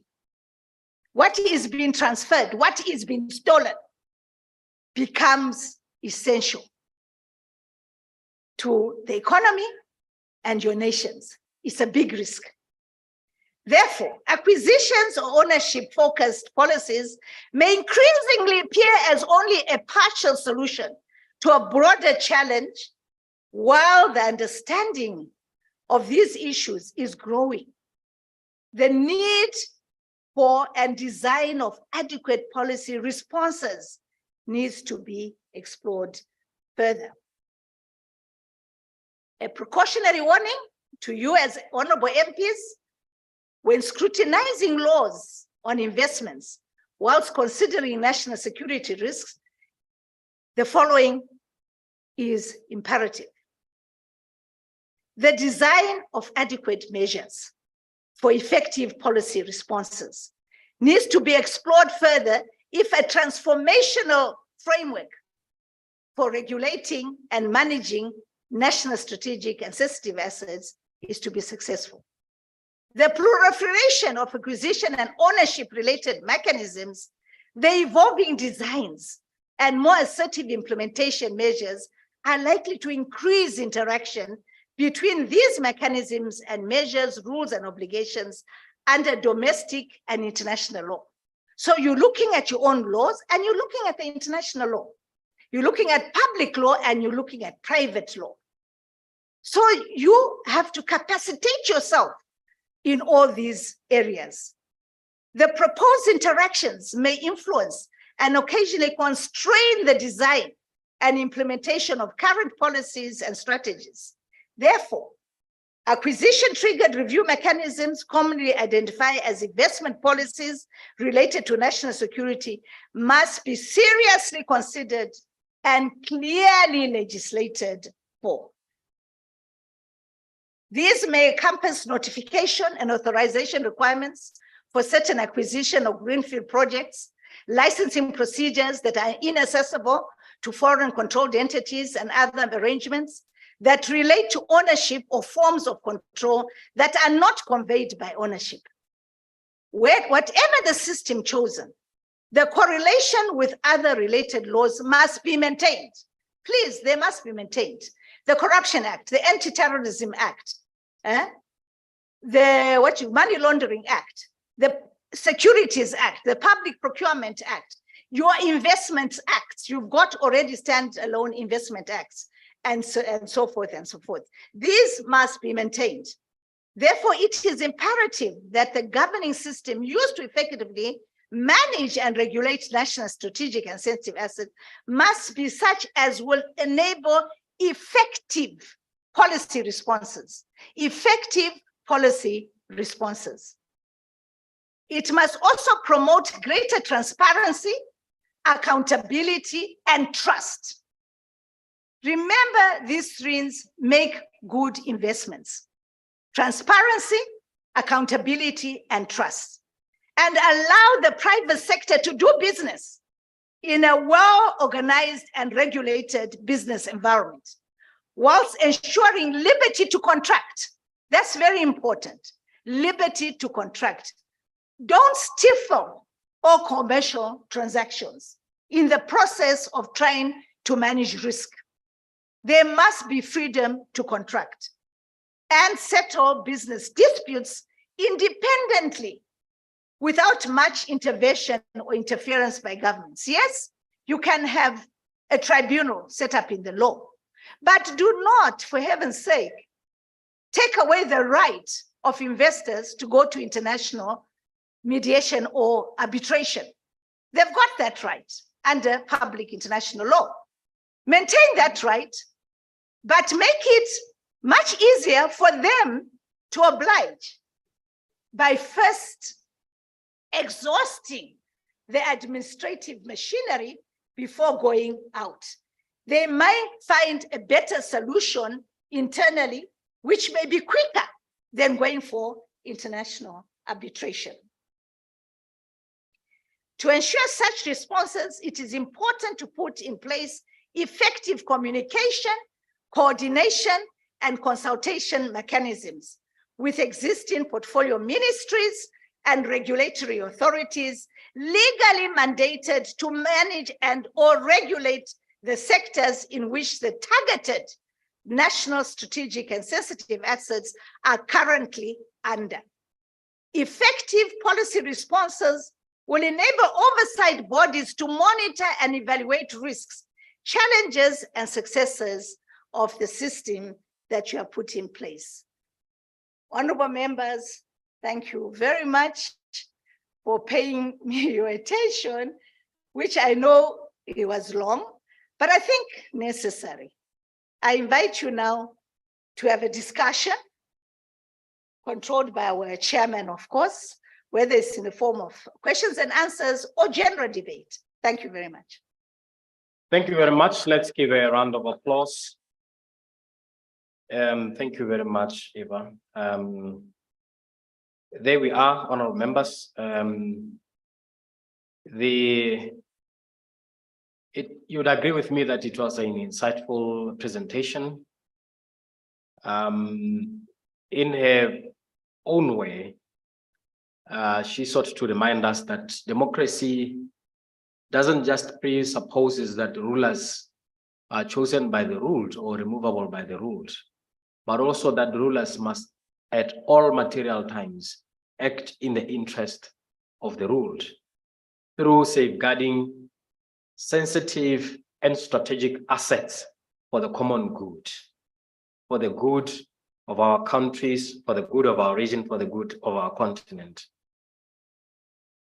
That politics is essentially about who gets what, when, why, and how. It's about distribution of resources. That in our developmental trajectory, we sought to attract foreign investors. And the big question is the extent to which that FDI has worked for our countries. To what extent have we protected our sensitive and strategic assets? Assets such as, we know we are endowed with minerals, we have rich forests, fresh waters, fertile lands, very beautiful deserts, and so on and so forth. Throughout this presentation, it was clear that the African continent, and indeed our region, is still faced with numerous challenges relating to the security around sensitive and strategic assets. We still have issues of capital outflows, including illicit financial outflows, repatriation of profits in big quantities, detracting from our economies, less benefits from strategic and sensitive assets, and these benefits accruing more and more or enriching more and more transnational corporations, multinational corporations that we enter into contracts with. But then again, there is the issue of the environmental degradation, which in extractive industries, today in some countries, they don't have much to show in terms of the benefits that the resources which are extracted in certain areas have benefited local communities. They only have to show, holes dumps, and this degradation of the environment in those areas. Eva talked about 3 important elements for effective governance and control, including encouraging investment. But we are not saying that we don't want FDI. Okay, we don't want FDI. That's not the point. But we need to protect and realize the value of a country's national strategic and sensitive assets and safeguard essential security interest systemic to the economy of the nation. She highlighted the importance of the local intelligence here. That at times, when you talk about consultants to advise on a variety of issues affecting our economies, for the most part, it will be international consultants, sometimes with absolutely no idea about the host country. In my previous life, I was a lecturer at the university for just about under 7 years. Sometimes a foreign consultant will write to the department and say, I've been engaged by such and such a ministry. Has no idea what the ministry is about, its responsibilities, where it's located, and where he's supposed to do the job. And they will enlist us as local academics to hold their hands to say, this is where you need to go. This is what you need to say. This is all the way to preparing the report. They will only append their signature and a stamp to say a consultant from the US did the job. When in actual fact, so I can relate with the point you mentioned about the local intelligence here. I'm glad that she provided a background, a historical background. We know that when we faced the crisis in the late 80s, 1990s, the international financial institutions, mainly the Bretton Woods, they sought to say to us, we will help you restructure your economies and get out of your economic woes. But it is conditional on you through the structural adjustment programs. Implement all these neoliberal policies, cut public expenditure law, open up your borders, liberalize trade and finance, sell your public enterprises or state-owned enterprises. The state should roll back and let the private sector do everything. That's where our problems really started. So I'm glad that she provided that background to say, but now that most of us now today, we ought to be in charge of our own destiny.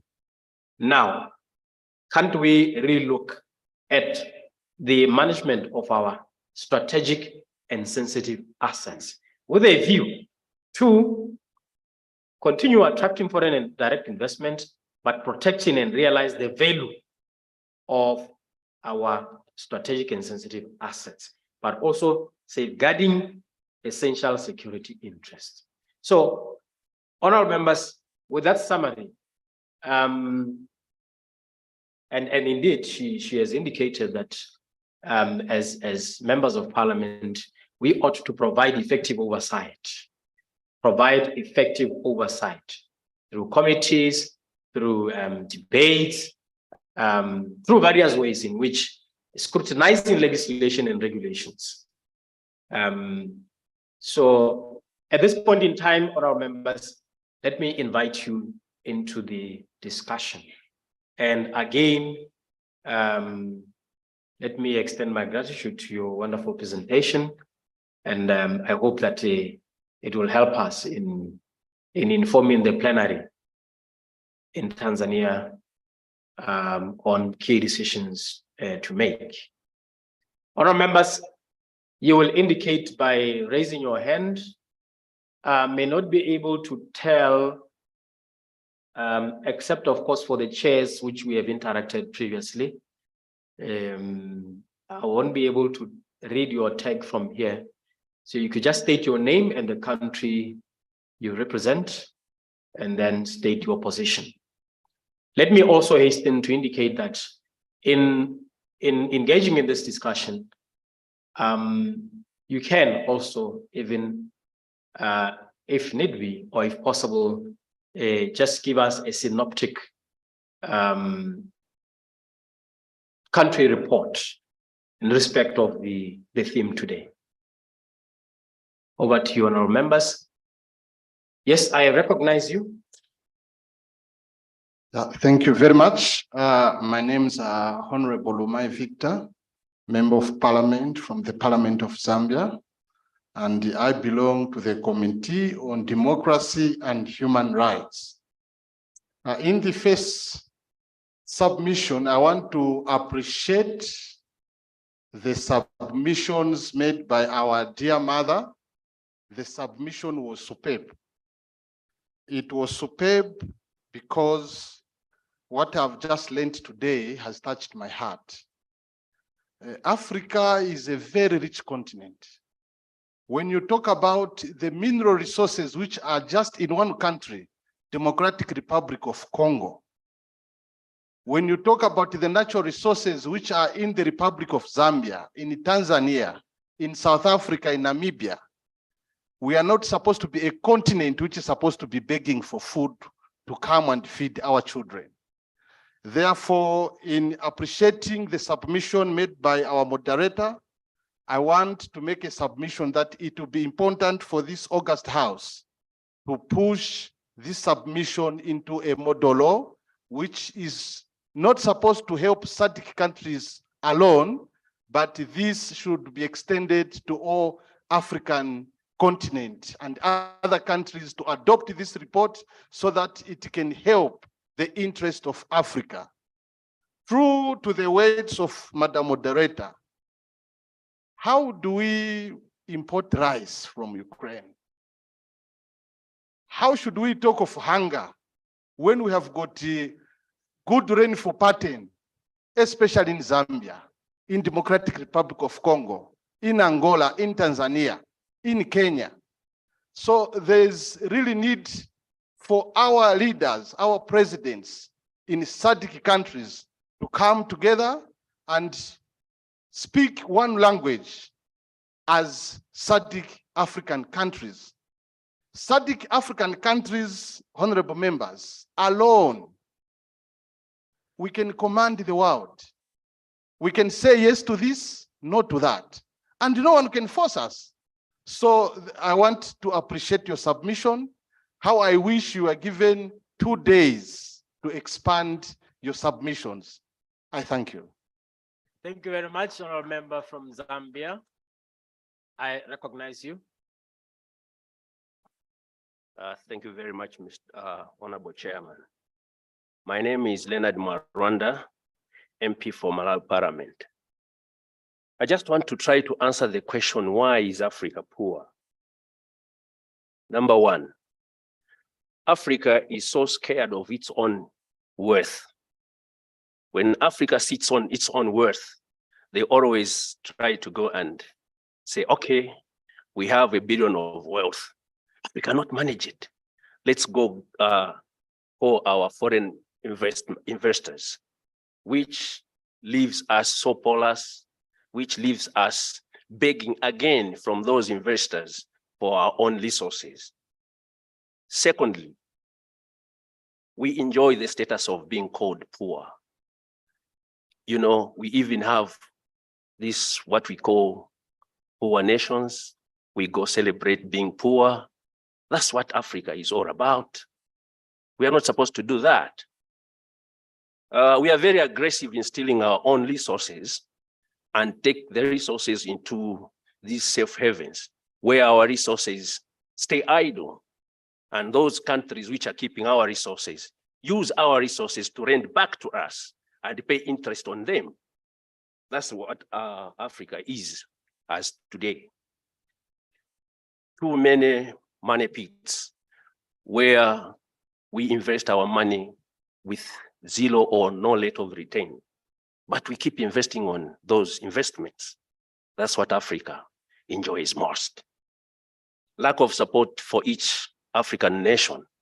You see Malawi struggling, you know you can help, you look away from it, and you say, let them suffer. Then,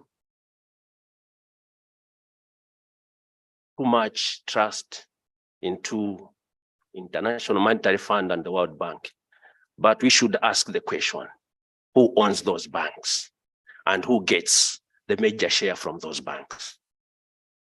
Enjoying the loan grace periods, which we don't understand. Why do they give us 20 years loan grace period?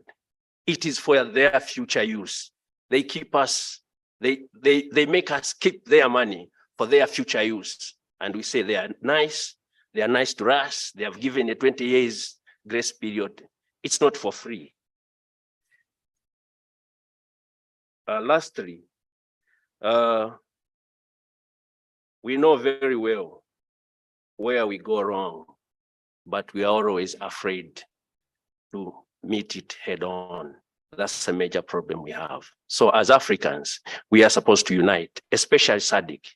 We know in SADC region, we have a lot of good Arab land, whereby, like Malawi, produces good quality of rice and good quality of fish. Why don't we go to Zambia, who produces maize, and say, okay, we are giving you rice of, let's say, $20,000. Give us the maize of $20,000. Simple.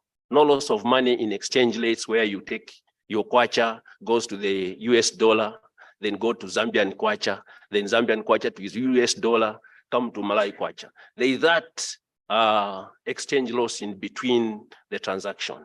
Thank you very much. Thank you very much, Malawi. I recognize you, followed by you.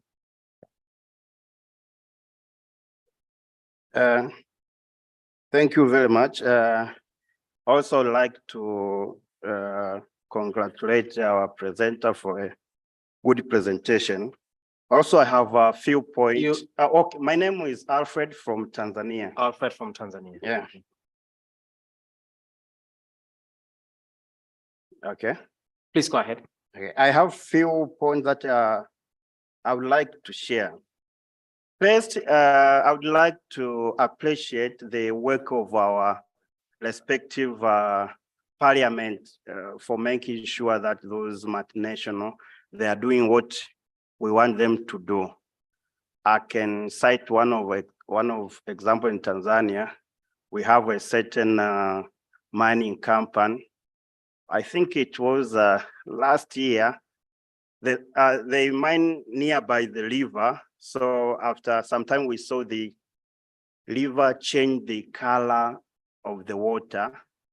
And member of parliament, they stood up, they said, no, this is activity of this mineral company. And by the way, they took some action and situation now is clear. So I would like to appreciate the work of parliament, but we need to put law forward that to help member of parliament to do their job. Secondly, I have some few points that make African country not to be in a good position to take advantage of their natural resources. According to me, number one, it is technology. I can remember once founding father of Tanzania said, Tanzania currently we don't have technology to explore our natural resources. But to me, I would rather to wait so that we can gain technology and capacity rather than to give those precious minerals to somebody else. So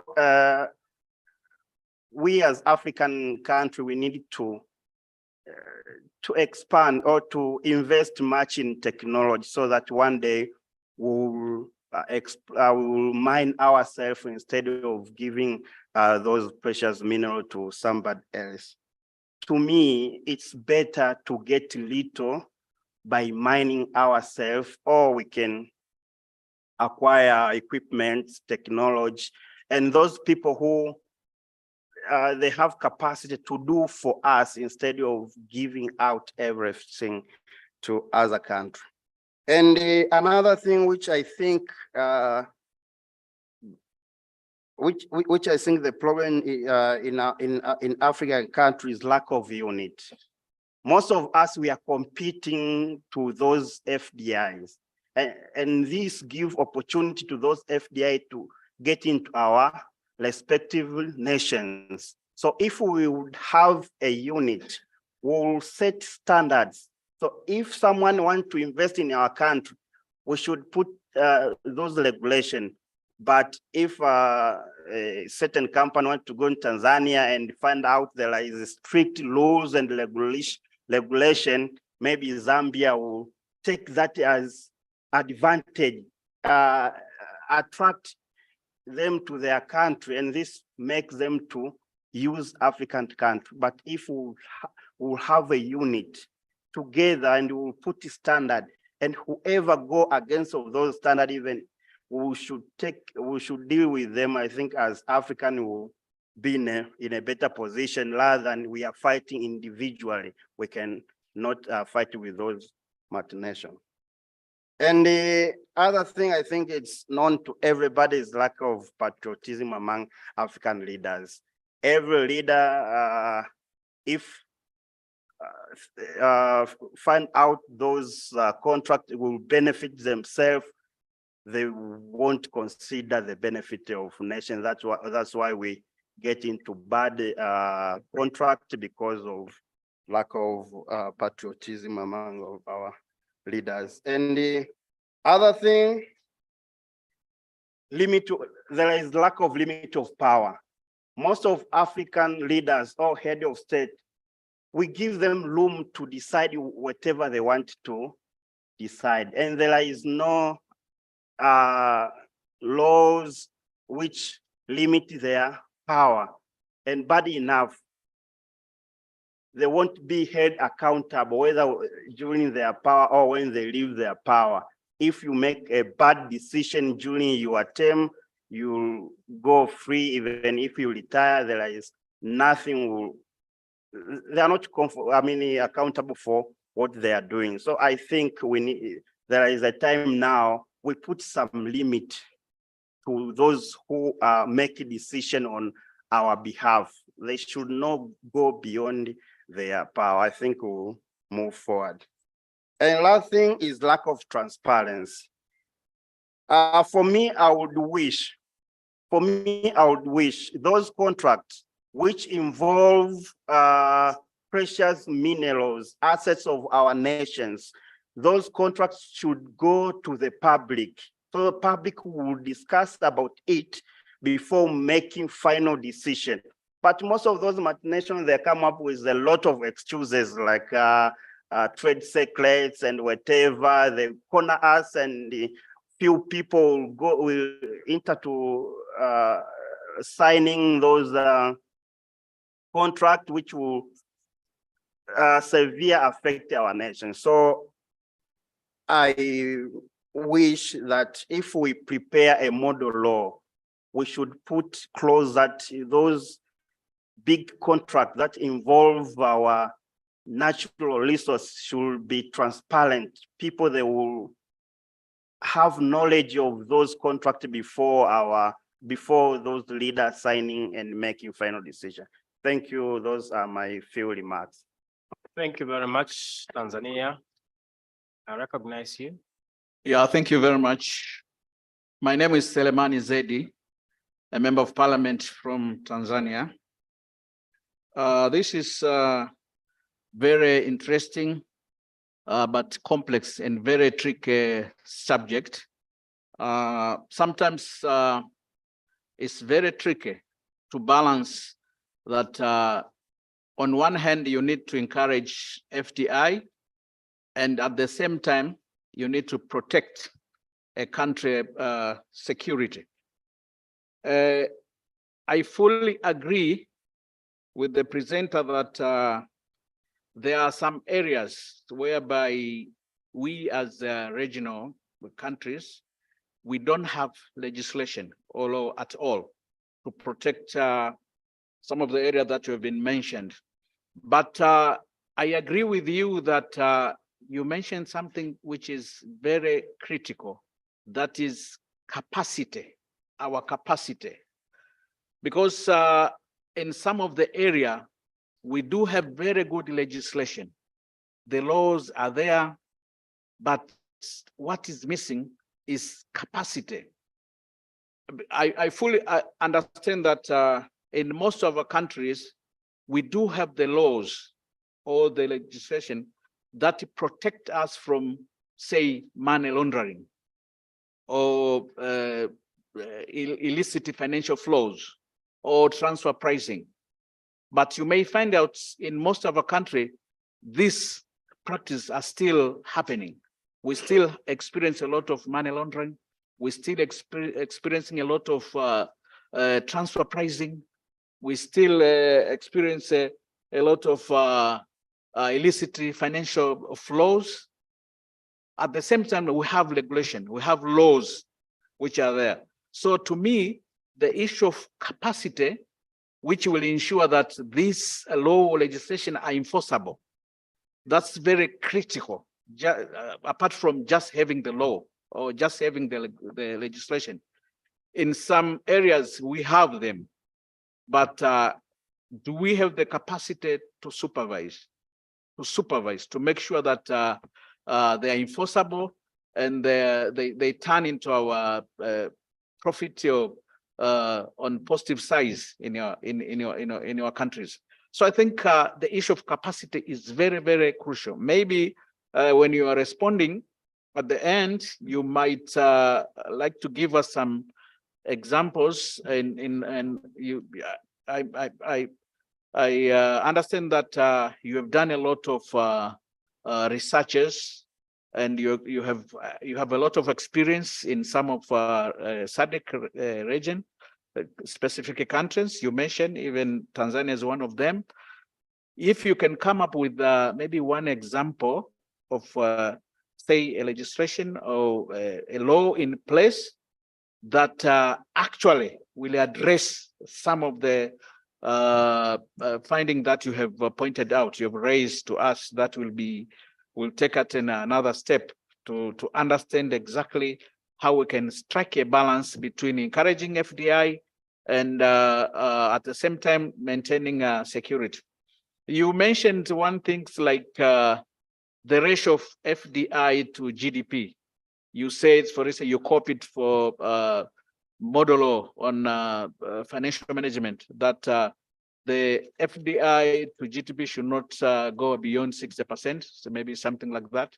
So maybe when you're coming up and responding to our views, you have to come up with specific examples of legislation or laws in place that will address some of the challenge that you have pointed out.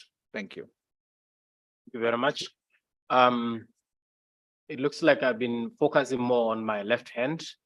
I'll shift to the right hand, take a few more, and then go back this side. I'll recognize Angola, Zimbabwe, at the back. Yes, DRC. Yes. Obrigado, Sr. Presidente. Yeah, in that order. Pedro, Sebastian. Muito obrigado, Sr. Presidente da Sessão. Eu venho de Angola e quero também parabenizar a doutora. Pardon me,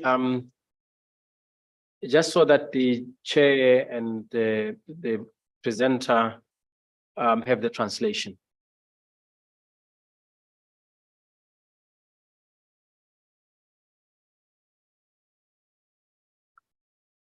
Muito obrigado. You can go ahead. Thank you. Disse que venho de Angola e quero também parabenizar a doutora Eva pela excelente intervenção no quadro daquilo que pretendemos para a África e, sobretudo, para a nossa região. Devo dizer que a doutora Eva colocou algumas perguntas. Não vou responder, seguramente, mas gostaria de juntar também as preocupações dela, algumas outras, que nos dizem respeito enquanto membros do Fórum Parlamentar da SADC. Eu gostaria de chamar a vossa atenção para dois exemplos, dado a escassez de tempo que temos, e porque foram aqui já abordados um conjunto de outros aspectos, e então eu vou procurar ser curto. Da intervenção da doutora Eva, saltou à vista da necessidade de termos instituições fortes em detrimento de homens fortes. E só assim é que nós poderemos efetivamente salvaguardar os nossos interesses. Vejamos no quadro da preocupação.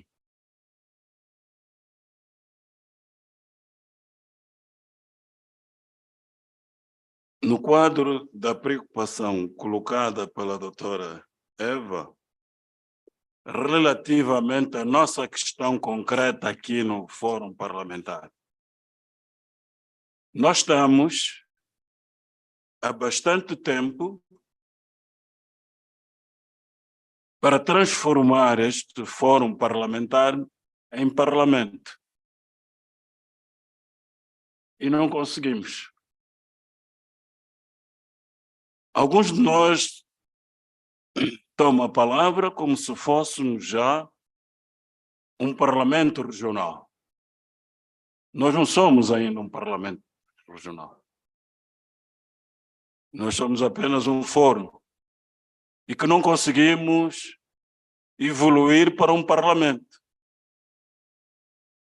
Seguramente, se tivéssemos dado esse passo, estaríamos em melhores condições para a defesa dos nossos interesses enquanto cidadãos africanos e, sobretudo, daqui da nossa região. A grande verdade é que não conseguimos dar este passo. E por aqui nós respondemos a algumas preocupações que foram aqui colocadas. Por que razão é que a África está neste estado?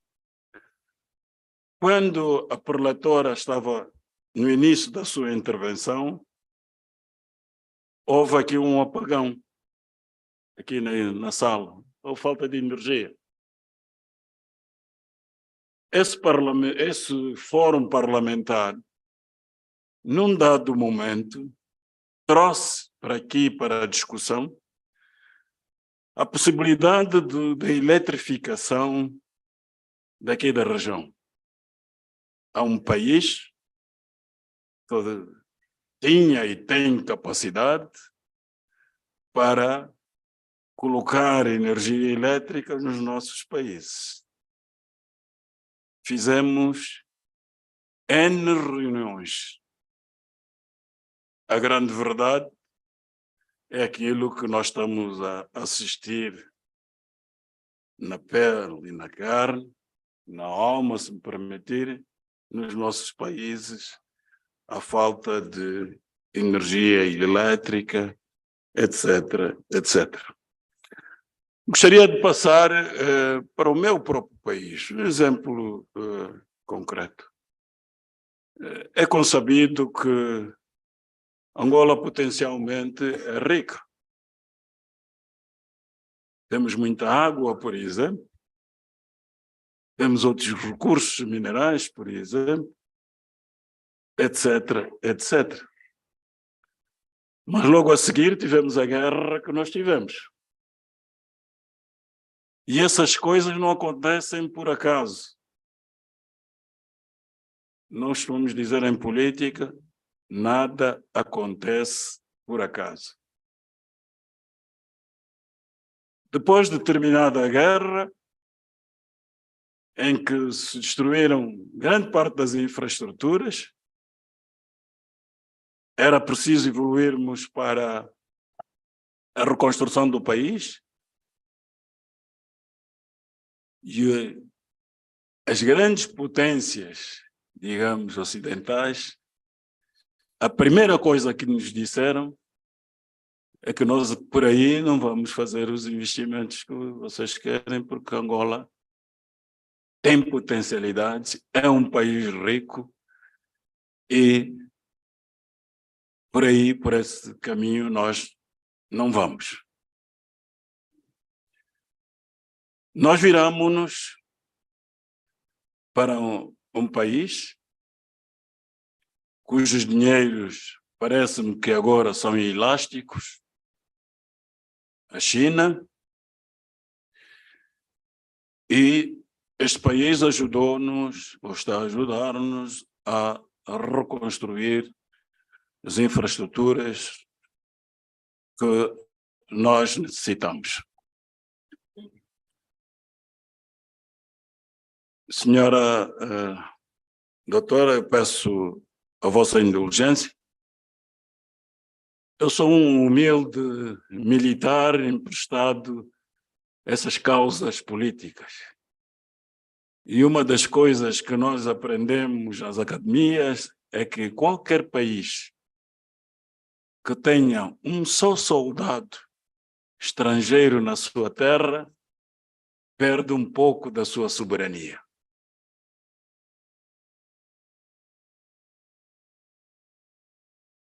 No quadro da reconstrução do nosso país, nós tivemos qualquer coisa como 250 mil chineses na nossa terra, oficialmente.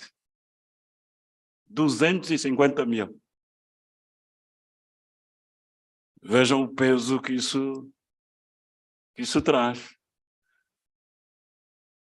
Temos situações em que o único fulano que faz fotocópia numa comuna pode ser um vietnamita, pode ser um chinês, por exemplo. O único soldador que existe no município pode ser... É só para ver a grandeza, digamos, dos problemas que a região, se não mesmo a África, e não sei se é só a África, se não é, digamos, todos os países do terceiro mundo. É que, por vezes, nós queremos comparar a nossa situação atual com os países desenvolvidos atuais. E não fazemos, por vezes, o esforço de descer uns anos atrás, como eles eram quando nós somos hoje. Não estou a menosprezar, digamos, as análises que foram aqui feitas. Mas vamos devagar, que temos pressa.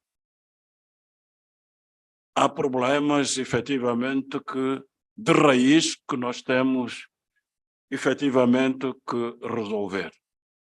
É lugar comum no terceiro mundo os políticos serem mais ricos que os empresários.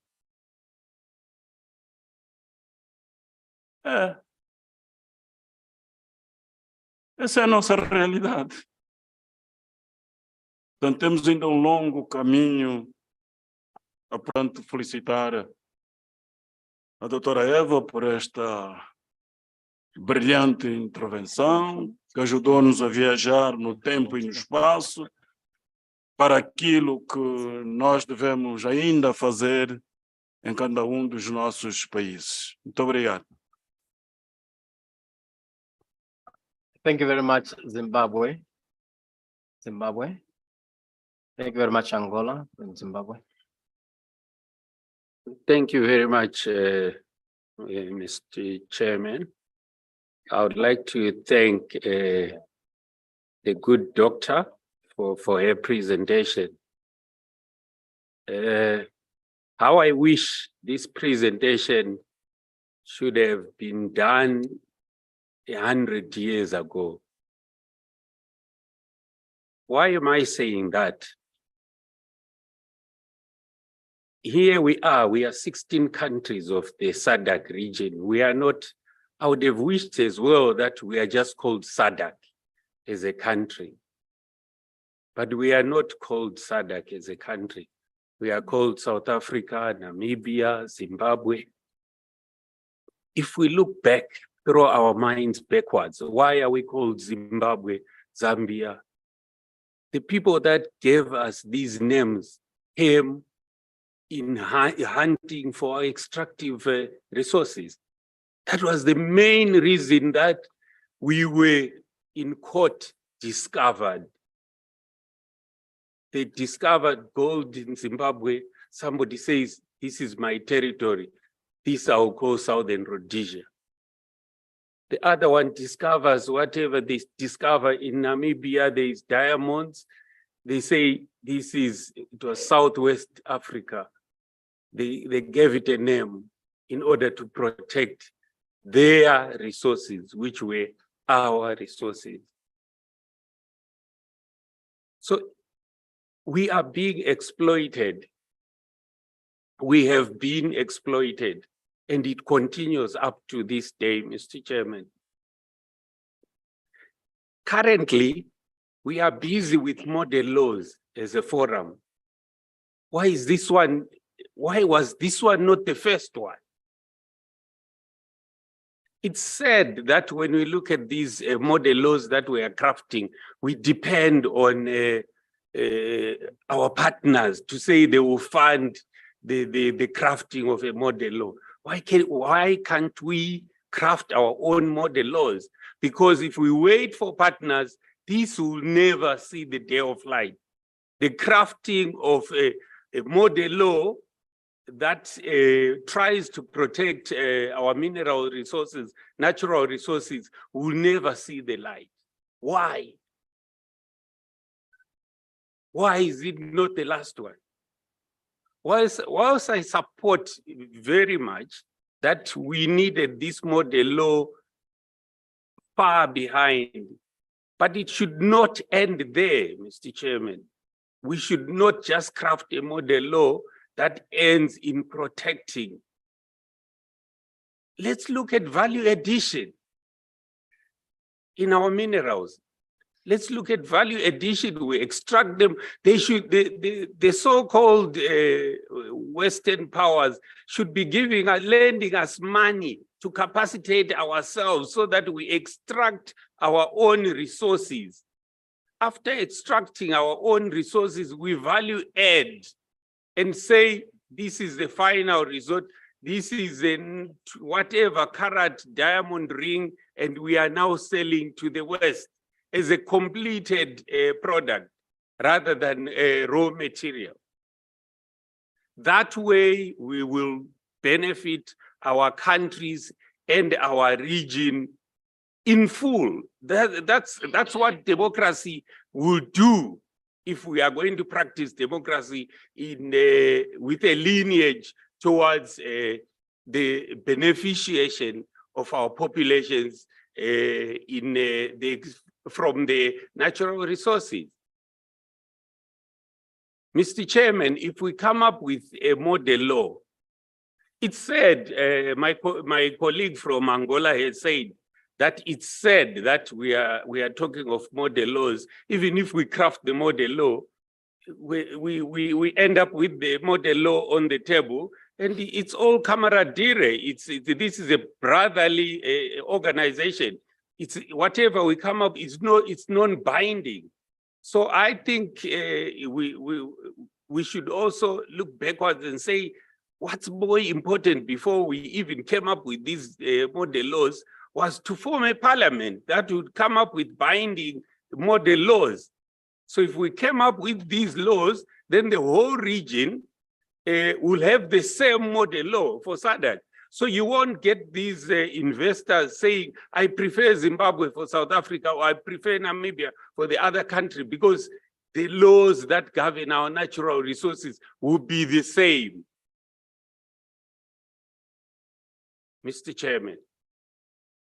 The other thing that I wanted to touch on was us, our dependent, us depending on money that comes from the world, the US dollar, Mr. Chairman. Why? Why are we depending on the US dollar? If you look backwards historically, we used to trade in Africa or in Southern Africa, barter and trade, Mr. Chairman. Let's go back, let's look backwards and go back to basics. If your fellow SADC country has excess maize and we have excess wheat, or this one is excess groundnuts, let's just barter and trade. Why do we need the US dollar? Why do we need the US dollar? We can quantify our products. Angola has got oil, we have got gold. Do you need our gold? Yes, for how much? It's just we can use the US dollar just to quantify. Okay, it's internationally recognized, but we use it to quantify. So much so that this one that's got so much oil, which is worth so much in US dollars, and we exchange with other commodities. That way we won't depend on the so-called Western world or big investors, Mr. Chairman. In Zimbabwe, we tried. We had a legislation that we put in place that restricted foreign direct investment to 49%. So it was 49% of indigenous people should own 49% of the shares in whatever investment that came into the country. It was a good, it was a good piece of legislation. But what happened? I wished that everyone in Southern Africa would have had such a piece of legislation, so much so that we have had to repeal it. Because what happened is everyone else around us were not having such a stringent type of legislation, and investment flew to other countries in the neighboring country until 2 years ago that we've repealed that act. Sadly, we have repealed that act. But I wish we had such acts that cover the rest of SADC. Then that way we would protect our resources and protect our populations vis-a-vis natural resources. I submit, Mr. Chairman. Thank you very much, Honorable Mdigweni from Zimbabwe. Let me be advised on how we are doing on time in terms of the tea break, in terms of, remember we have to be out of here by lunch so that in the afternoon we go to our respective committees. Whilst Kurasha walks this side, I'll take DRC. I'll also take DRC. Okay, I'll take DRC. I'll take Mozambique, Malawi,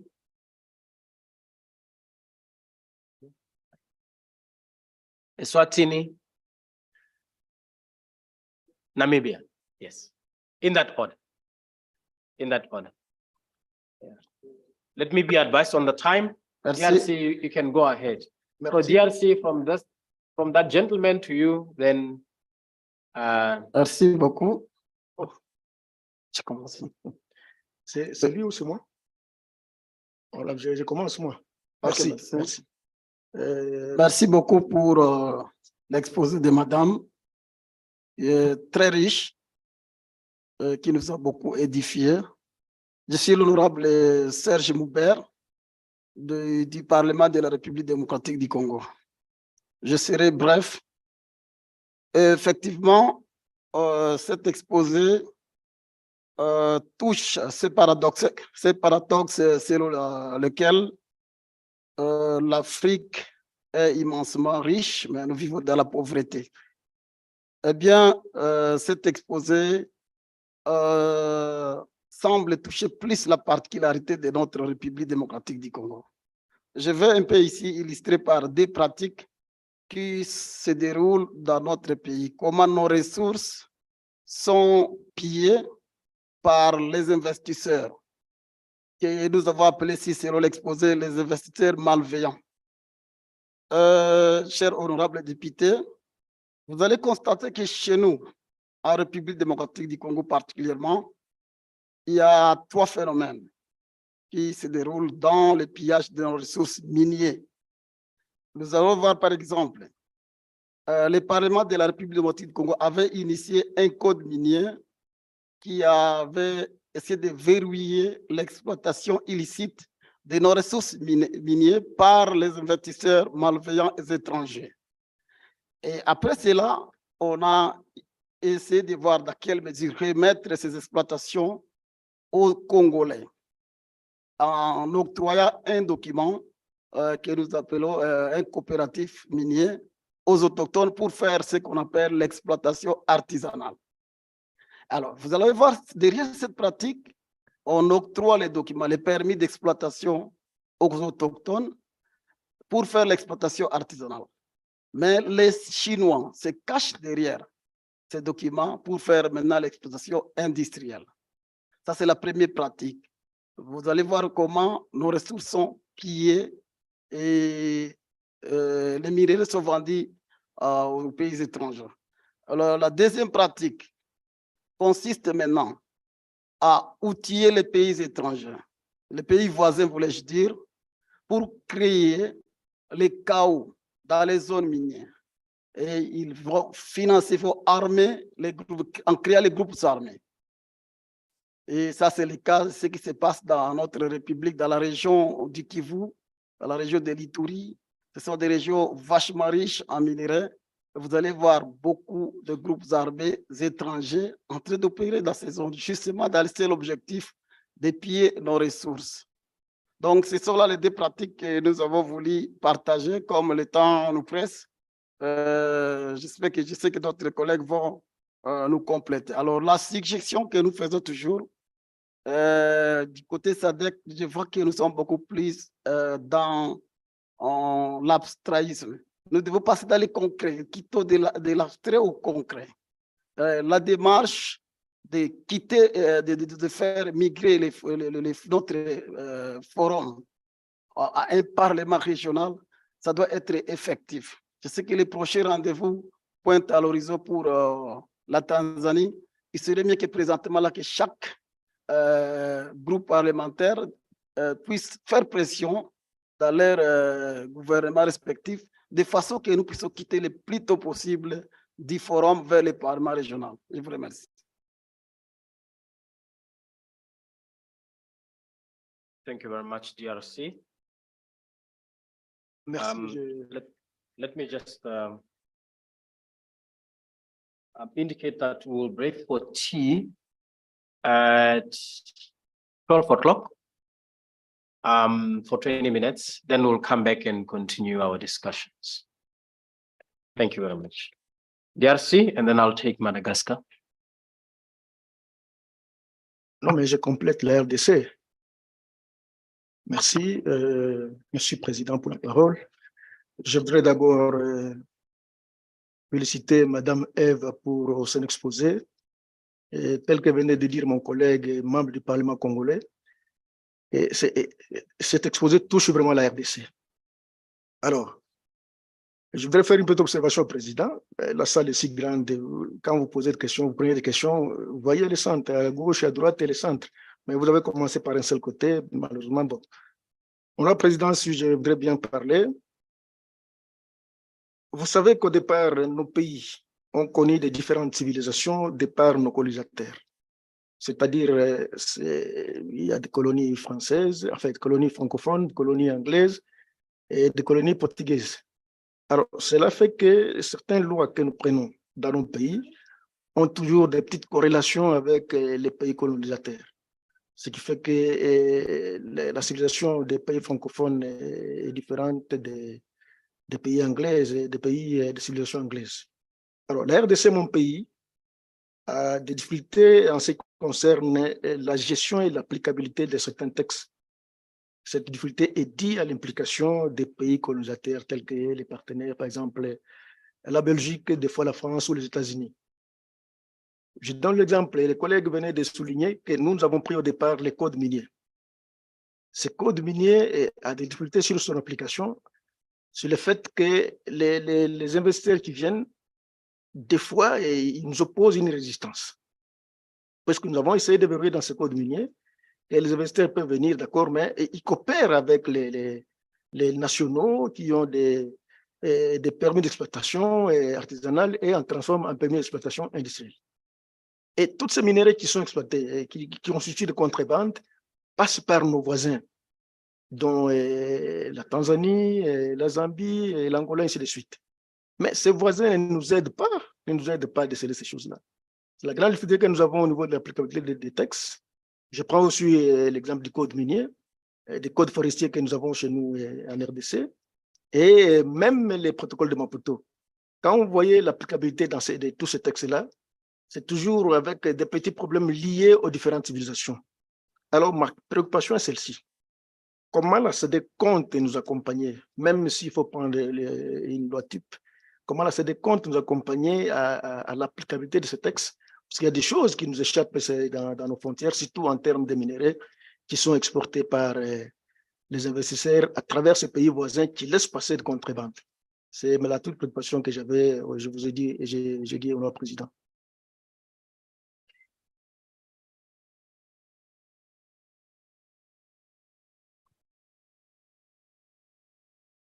Are you done? Madagascar. Yeah, thank you. Merci. Madagascar? Yeah. Merci, Monsieur le Président, de m'avoir donné la parole. Je suis docteur Fierouvana Louvanirine, venant de Madagascar, membre de la commission HSDSP. D'abord, je voudrais remercier l'intervenant docteur Eva pour cette excellente présentation. Le thème est très intéressant, qui nous concerne vraiment, Madagascar. Madagascar possède des temps de richesse naturelle, minérale et même énergétique. Mais nous avons aussi des surfaces cultivables et des climats très généreux. Nous avons des ressources en eau dans la plupart de nos terres, sauf dans le sud. Et on peut dire que nous vivons dans un pays riche en ressources, mais les Malgaches sont pauvres. En tant que parlementaires, nous avons un défi majeur en matière des actifs stratégiques, tout en considérant l'esprit de gagnant-gagnant avec la population malgache et les investisseurs étrangers. En réalité, les instruments pour bien maîtriser et exploiter notre richesse sont déjà installés depuis longtemps, depuis notre colonisation. Par exemple, pour avoir des électricités, nous devons louer des groupes électrogènes à des sociétés étrangères. Nous devons acheter des fuels pour le faire marcher. Et là, on est vraiment dépendant en matière d'énergie. Donc, notre budget de l'État sont consacrés à la dépense de l'énergie pour faire tourner ce groupe-là. Et ça nous bloque vraiment. On est vraiment conscient que nous devons changer les choses. Mais il faut trouver vraiment des stratégies. C'est le thème de notre discussion d'aujourd'hui. On va vous montrer aussi certains exemples que pendant 17 ans, il y a des sociétés étrangères qui exploitent notre richesse en nickel, cobalt, le graphite, qui est le matériau principal pour fabriquer les batteries maintenant. Et nous ne percevrons que 1% de redevances minières pendant 17 ans. Donc, vous voyez déjà qu'il y a de grandes différences entre les bénéfices des investisseurs et l'État malgache. Et maintenant, nous sommes vraiment conscients, notre gouvernement est vraiment conscient qu'on va changer les codes miniers et on va discuter ça pendant notre session ordinaire. Nous essayons aussi de trouver une autre solution. On a augmenté les taxes à l'exportation de produits bruts et on essaie de diminuer les taxes pour pouvoir finaliser, ou pour pouvoir avoir des produits finis, comme quoi on peut avoir de valeur ajoutée sur notre produit qui est fabriqué localement à Madagascar. Mais le problème, il y en a déjà des blocages. Il y a des embargos pour l'exportation des produits finis et même les produits bruts. Comme quoi, on peut dire que l'instrument est déjà installé. Donc, nous souhaitons l'appui de notre forum parlementaire de la SADC sur l'élaboration de lois TIC pour mieux gérer les investisseurs. Comme quoi, on peut partager le bénéfice en tant qu'investisseur et en tant que pays propriétaire de ces matériaux premiers. Donc, ce thème tombe bien et nous sommes vraiment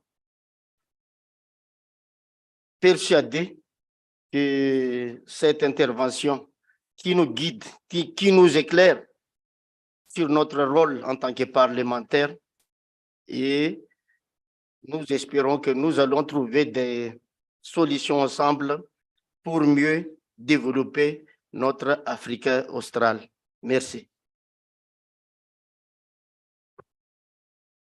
Thank you very much, Honorable Dr. Fiarovana, Madagascar.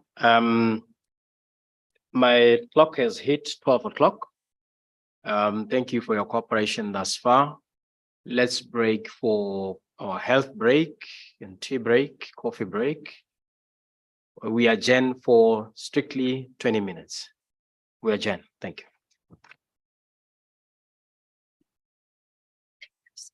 Thank you. Fantastic. Yeah. Oh, you just wrapped me up. Oh, yes. I've been so long-winded. Yeah. I've been so long-winded. Yeah. Oh, yeah. Thanks so much.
Thank you. Welcome back.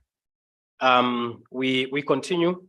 Let me just note that we are not doing too well on time, and I'm appealing to all our members to try and go straight to the point. If we can maybe take 2 to 3 minutes to state our case. At least we should be out of this place by 1:30, so that we go for lunch.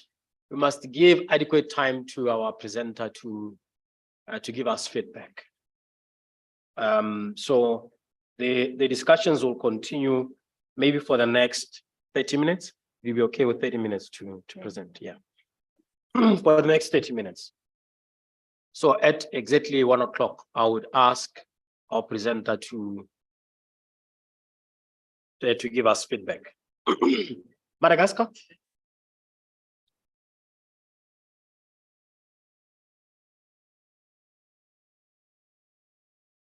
Please do state your name for the record.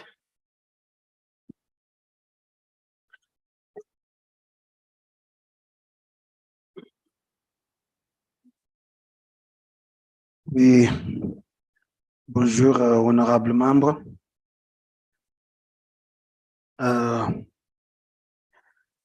Je m'appelle Christophe Tseliba-Didio. Je suis député de Madagascar, membre de la mission démocratisation, droits de l'homme et bonne gouvernance. J'aimerais remercier la présentation précédente. C'était vraiment extraordinaire et riche. Et cela réveille les patriotismes en chacun de nous et donne la force de continuer à protéger l'intérêt de notre pays. Nous sommes tous en connaissance de cause de cette collaboration déloyale venant de multinationales ou les investisseurs. Nous avons toutes les ressources nécessaires pour développer notre pays, comme vous tous. Mais nous avons le même problème.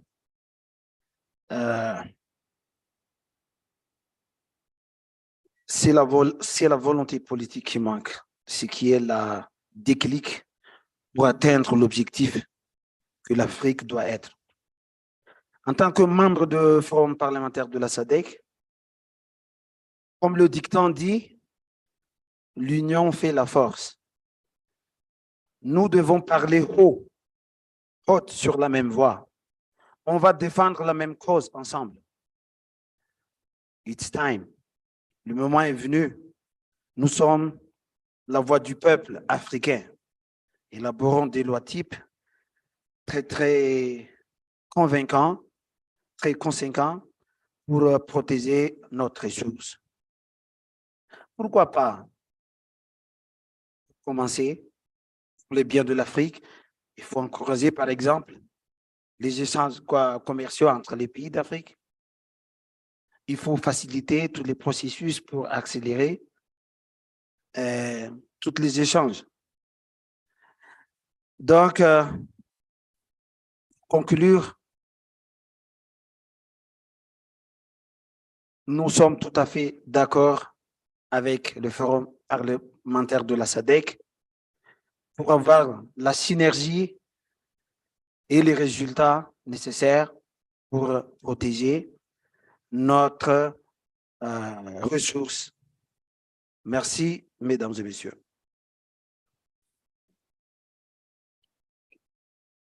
Thank you very much, Honorable Christophe. I'll now have DRC. I have DRC. Oh, I had DRC. Angola. Was there a hand from Angola? I don't know what's happening with this. Okay. Merci pour la parole. Let me speak to my. Let me depart from this list because it's bringing confusion. Mozambique, yes, Mozambique. Mozambique followed by Malawi. Huh? By Namibia, yes, and Malawi. Go ahead, Mozambique. Go ahead. Bom, obrigado. Please, let's remember the 3 minutes. Just, yeah. Obrigado, Excelência. Sintam-se todos cumprimentados. Boa tarde. Bom, eu irei fazer um pequeno comentário referente à questão aqui apresentada pela consultora. Proteção de investimento público. Alguma questão, só para começar, muitos dos nossos países têm recursos, mas aí está, é o problema da tecnologia. Os investidores aparecem, só porque também os países querem explorar os seus recursos para alavancar o desenvolvimento desses mesmos países, o desenvolvimento da população. Porém, existe a tal imposição. A imposição é esta, por exemplo, temos a tecnologia, pode-se explorar, mas nós é que determinamos as balizas. Se vocês não querem, fica com os vossos recursos. Em pequenas palavras, como é fazível isto? Há casos em que vimos países, um colega aqui falou sobre países com muita madeira essa que foi explorada, e, em contrapartida, trazem madeira de fraca qualidade, porque a madeira de boa qualidade ficou naquele país. Uma mobília que, prontos, com uma gota de água, se desfaz. Enquanto nós, África, nós, a SADC, não estivermos unidos, porque só a união é que faz a força, não poderemos avançar, mesmo que tenhamos vontade de irmos para o desenvolvimento, mas desunidos nunca faremos nada. Para além de que existem também nossos dirigentes, muitos dirigentes dos nossos países, que preferem fazerem acordos, e esses acordos para o benefício pessoal, e esse dinheiro que não é guardado dentro dos seus respectivos países.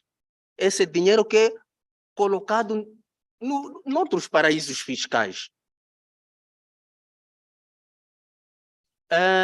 Quase só para terminar, está-se a falar da fiscalização. Quais são os recursos que nós temos, nós, enquanto fiscalizadores? Quem é que nos disponibiliza os recursos financeiros para podermos fiscalizar? O fiscalizador vai disponibilizar um dinheiro para, em tempo útil, nós podermos fazer a tal fiscalização? Temos que pensar também nisso, dos recursos financeiros que são limitados.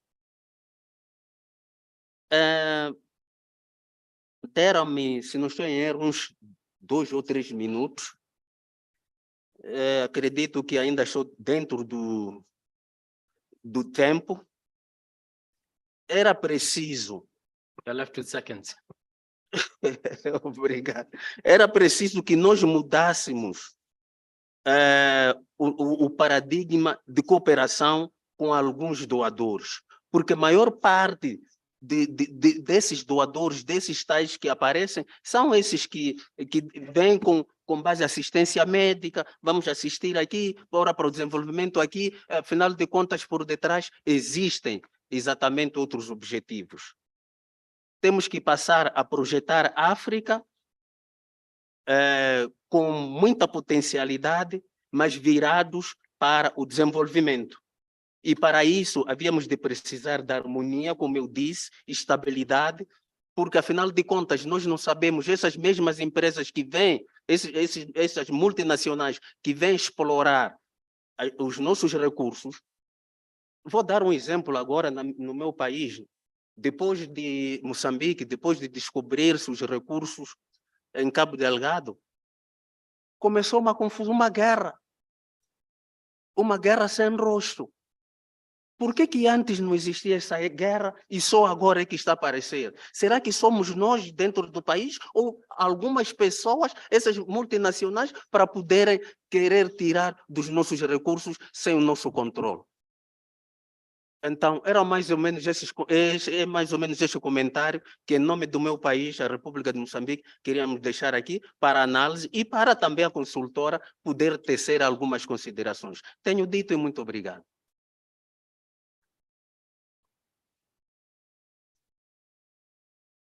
Thank you, Mozambique. Namibia. Good morning. My name is Philippus Vido Katamelo from Namibia. I'm sure due to the pressing need of time, I will try to be fast. Yeah, first and foremost, I think the presenter, not to be sarcastic, but everybody's alluding the presenter, and I was asking myself, what new did I come or hear there? And the question to me was, nothing. All these things, we know them, but there is that commitment of doing the thing for the benefit of our people, the basic foundation. I'm not saying she has not done a good job. The literature and the resourcefulness is there, but she has also asked us two questions, which I wanted to center my engagement. Say, what measures should Parliament legislate? Parliament is a legislative institution to safeguard the essential security interest. And she also went further and said, the law are not perfect to the extent that the flexible instrument may not necessarily lead to the desirable outcomes in all cases. And I'm sure from that context, it's clear to say, even if we do the law, even if we have got the technology, do we have I will call it the marketing mix to advance the interest of our people? You know, sometimes we say knowledge is power, but I think we should add a word there to say application of knowledge, the ability to apply the knowledge is what is going to give you the competitive edge. Now, why am I saying that? When you look at, and I think the previous presenter from Mozambique, Honorable Manuel, touched on it, unity, whatever you may term it, but we must have a purposeful drive to advance and cultivate trust amongst us as SADC, us as Africans. When you look at the potential of my country, Namibia, Botswana, the amount of beef that we have at our disposal, and you look at the population of Kinshasa, I was there, thank you, SADC, last year, December, we were there, and we informed that Kinshasa, yes, the city, has got a population of between 15 to 20 million Africans, between 15 and 20 million. Now, if you cultivate, look at the potential of taking the beef products of both Namibia and Botswana, which have average population of 2.2, 2.4, 2.5, we are not going to consume the entire beef that we produce. And you create a market for that beef into DRC. And with that convention, cultivate, because DRC sits around the equatorial, which is more rain, pro-rain than Botswana and Namibia, that is more a semi-desert. And in that, cultivate a marketing mix to say, we'll produce the beef, sell it to our Africans there. The Africans can cultivate maize, whatever, that can be used as fertilizer for the agricultural sector. I'm taking the agricultural sector because there is no black child, old and young, who has not gone through the facet of agriculture.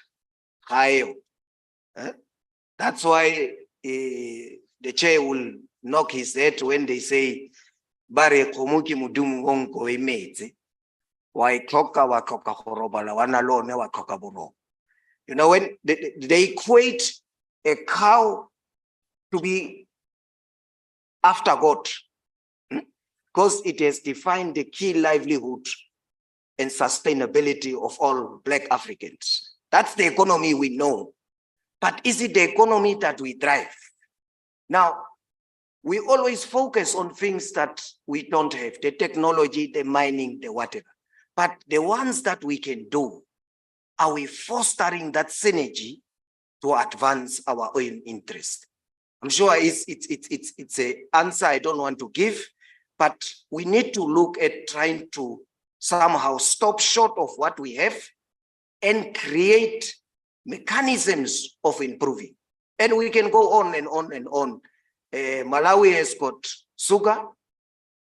Is that sugar available to the Namibian and to the Botswana citizen? Please conclude, Namibia. Oh, I thought when I mentioned Botswana, I will buy a release effect. Now, in pursuit of that, there is also this green economy, green hydrogen. Why are we always trying to be reactive into mining? This is something that is new. As we engage other countries, as a bloc, Namibia, Botswana, SADC, what is our position? Did we consolidate this position? As Africans, did we first discuss within these parameters, this is what we want, how we want to define it? You know, in certain issues, it will be taboo to have 10 kids. When you tell a white man that you have got 10 kids, he might look at you frightened. But when you tell a fellow Black African you have got 10 kids, I mean, he knows of people who have got 40. So the number of 10 compared to 40 is all of a sudden becoming nothing in terms of our African values. So, Thank you, Namibia. Thank you, Namibia. I want to give priority to South Africa because they have not spoken. Before I go back to other countries which have spoken. South Africa.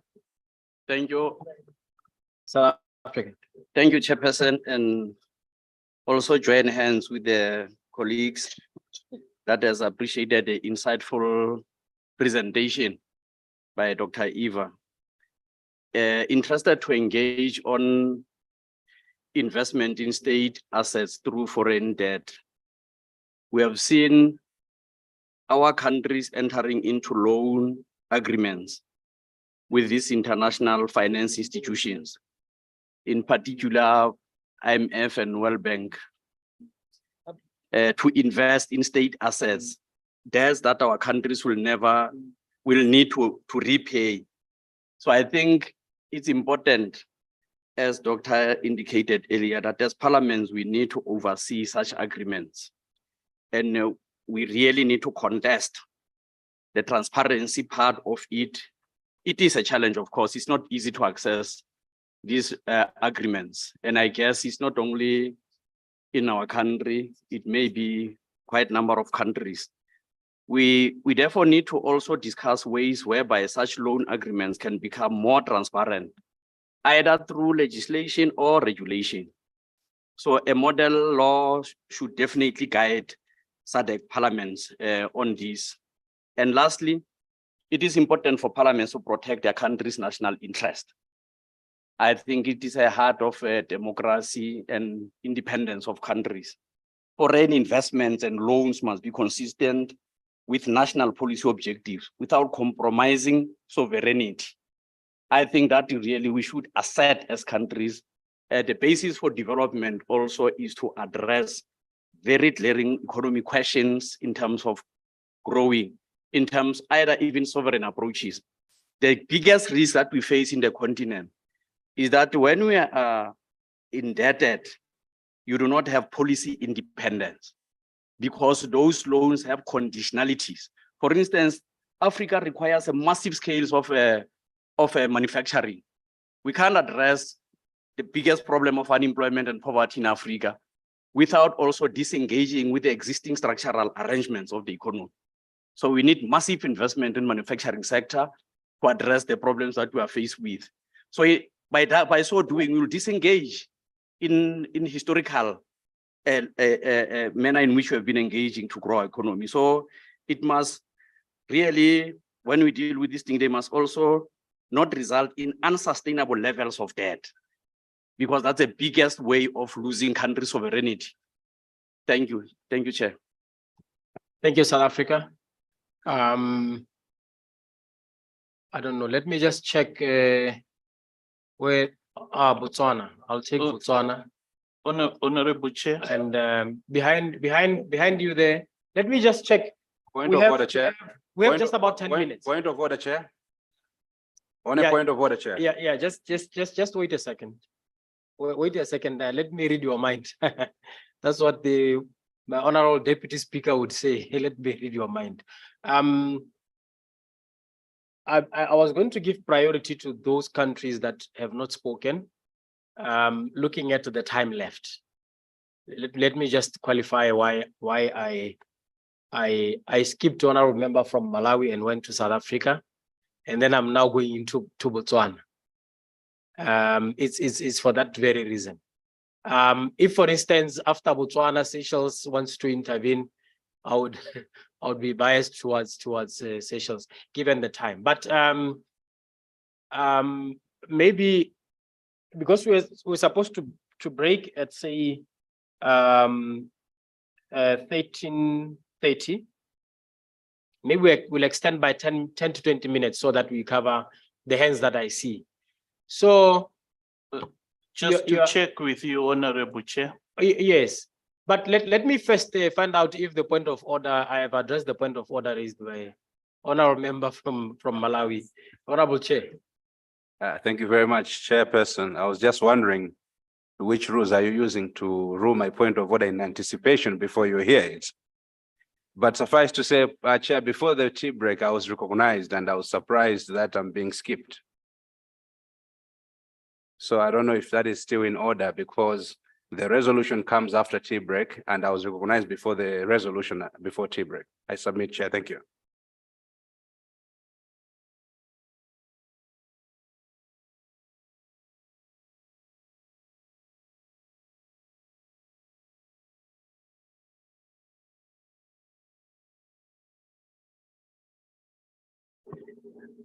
Thank you very much. Yes, you will pardon me. I'm quite aware that I'd recognize you. That's why I'm saying, let me take those countries that haven't spoken, and then I'll come back to you. I'll take Botswana, I'll take Eswatini. Yeah, then I'll be back to Malawi and Namibia. You are Namibia, right? Behind? Yes. Just on a point of order, Honorable Chair. Yes. I don't intend. Where is the point of order coming from? Yes. I don't intend to bore this house, but so that we read your mind. Are you still speaking to that paper, which the list which was written before we went for tea? Because repeatedly you are skipping Zimbabwe. I registered before my South African brother. So, well, I still have the same answer, honorable member, that I seek to give priority to those countries that haven't spoken. Remember, honorable from Zimbabwe. Because that the mention of those that have spoken, you are skipping Zimbabwe. That's my concern. Yeah. If you may consider me, please. Yes, I haven't skipped Zimbabwe. Honorable Mdiweni, I believe has spoken. But as I've said, let me recognize those countries that haven't spoken. Then I'll go back to all those honorable members who are from countries which have already participated. We're all in agreement with that. Is that a fair way of proceeding? Huh? It's you want the first come first serve, but then you will not have a divergent view of or input into the presentation. Yeah. Remember, I had also indicated at the beginning that the discussions should also cover country reports in respect of the theme. So yeah, okay. I'll take Botswana, I'll take Eswatini, followed by Malawi, followed by Zimbabwe, followed by Namibia. Yes, in that order.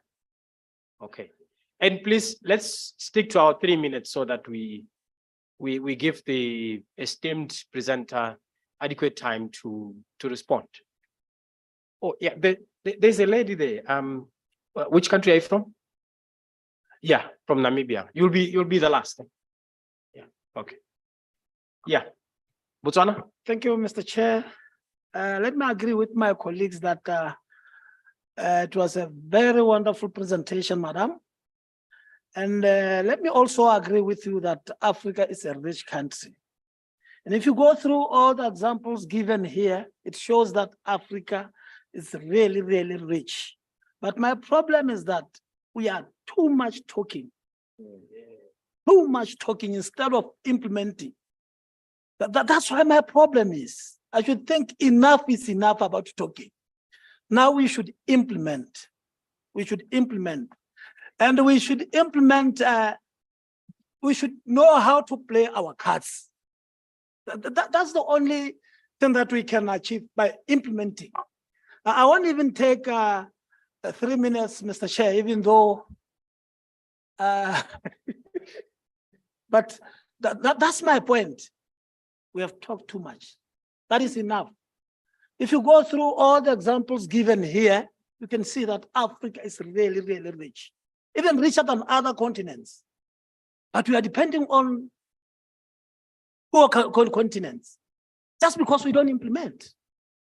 We come here, talk, go back home, come here, talk, go back home. No, we are not benefiting from doing that, anything from doing that. Thank you, Mr. Chair. Thank you, Botswana. Eswatini. Thank you, Chair. My name is Mtutuz Matsebula from Eswatini. May I also appreciate the presentation. It was insightful indeed. I was worried when going through the program. I said to myself, what a complex topic. But after the presentation, which touched on very critical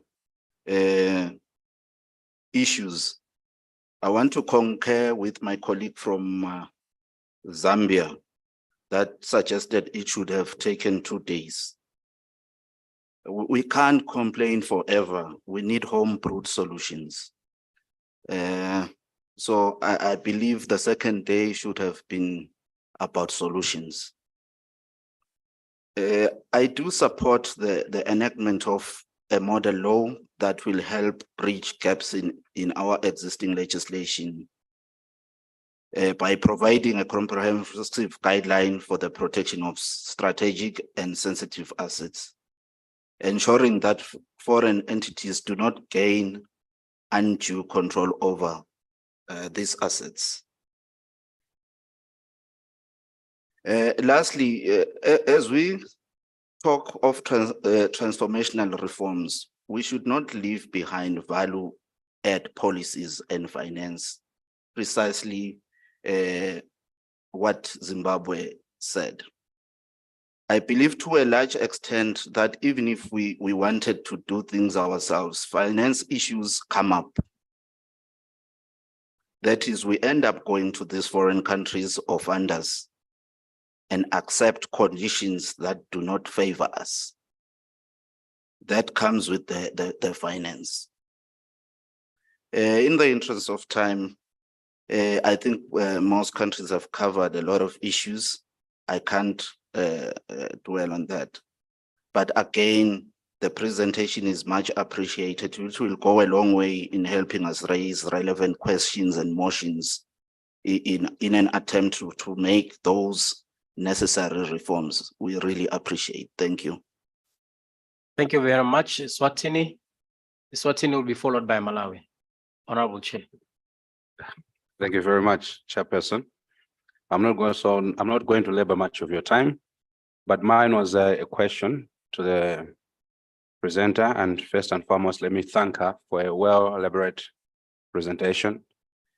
And I'm sure she also wanted to anger us, to step on our toes, which is very true. I would say I'm angry because having gone through the presentation, it's exactly it's a true reflection of what is happening on the continent. So I wanted to find out if you have also been able to share this very wonderful presentations in other forums, for example, maybe with our heads of state. Because if the model law is formulated, we'll have to take it to our countries to domesticate it. But the biggest player are the executive. After the law is done and said, they're the ones who are going to have to make. So I don't know if you have had that platform, or maybe if you can try to engage them in the near future, so that at least we're on the same page. We should be pulling from the same direction. And also, one of the other items is I wanted to build up from what my colleague from Malawi had said, and also my colleague from Mozambique. It's also about the unity. We need to have a unity of purpose, because we had an example from Zimbabwe to say they had formulated a very good law in as far as investment is concerned. But you see, these guys, when they saw that that law is not favorable to their demands, they opted to go to the neighboring countries. And you're going to find out that those neighboring countries are also within the SADC. So we need to also to agree here to disagree, to say, if we produce a model law, we should also give it time that every single country in SADC member state, they should follow it. Because the issue of sovereignty, whereby people have to say we're a sovereign state, that is also what can kill this thing. Because these investors, they have got interest, and definitely they would know where to get it. And they know how to use money, and they would use money to divide us. We can give you an example of DRC. You would find that soldiers from the European nations are there for peacekeeping, as if in Africa we don't have soldiers. And this is an everlasting war. And we keep on sending soldiers. Malawi sends soldiers, Mozambique sends soldiers. When coming back, they're receiving money from the UN. Where does the UN get that money? It is coming from DRC. When they loot their own resources, they have the cash, and then they want to. It's something that Africa needs to wake up, and Africa needs to start doing. And also for the fact that we don't even have a central bank in Africa. That is something we have to cry for. Even for SADC, I remember I was in Turkey. When I came back, I had stayed for about a week, and then I flew to Paris. I was able to use the euros that I used in Turkey. I used them in France. But when I'm in Malawi, I'm going to Johannesburg, I have to get rands. When I'm going to Botswana, I cannot use Malawian kwacha. And yet I'm within the SADC.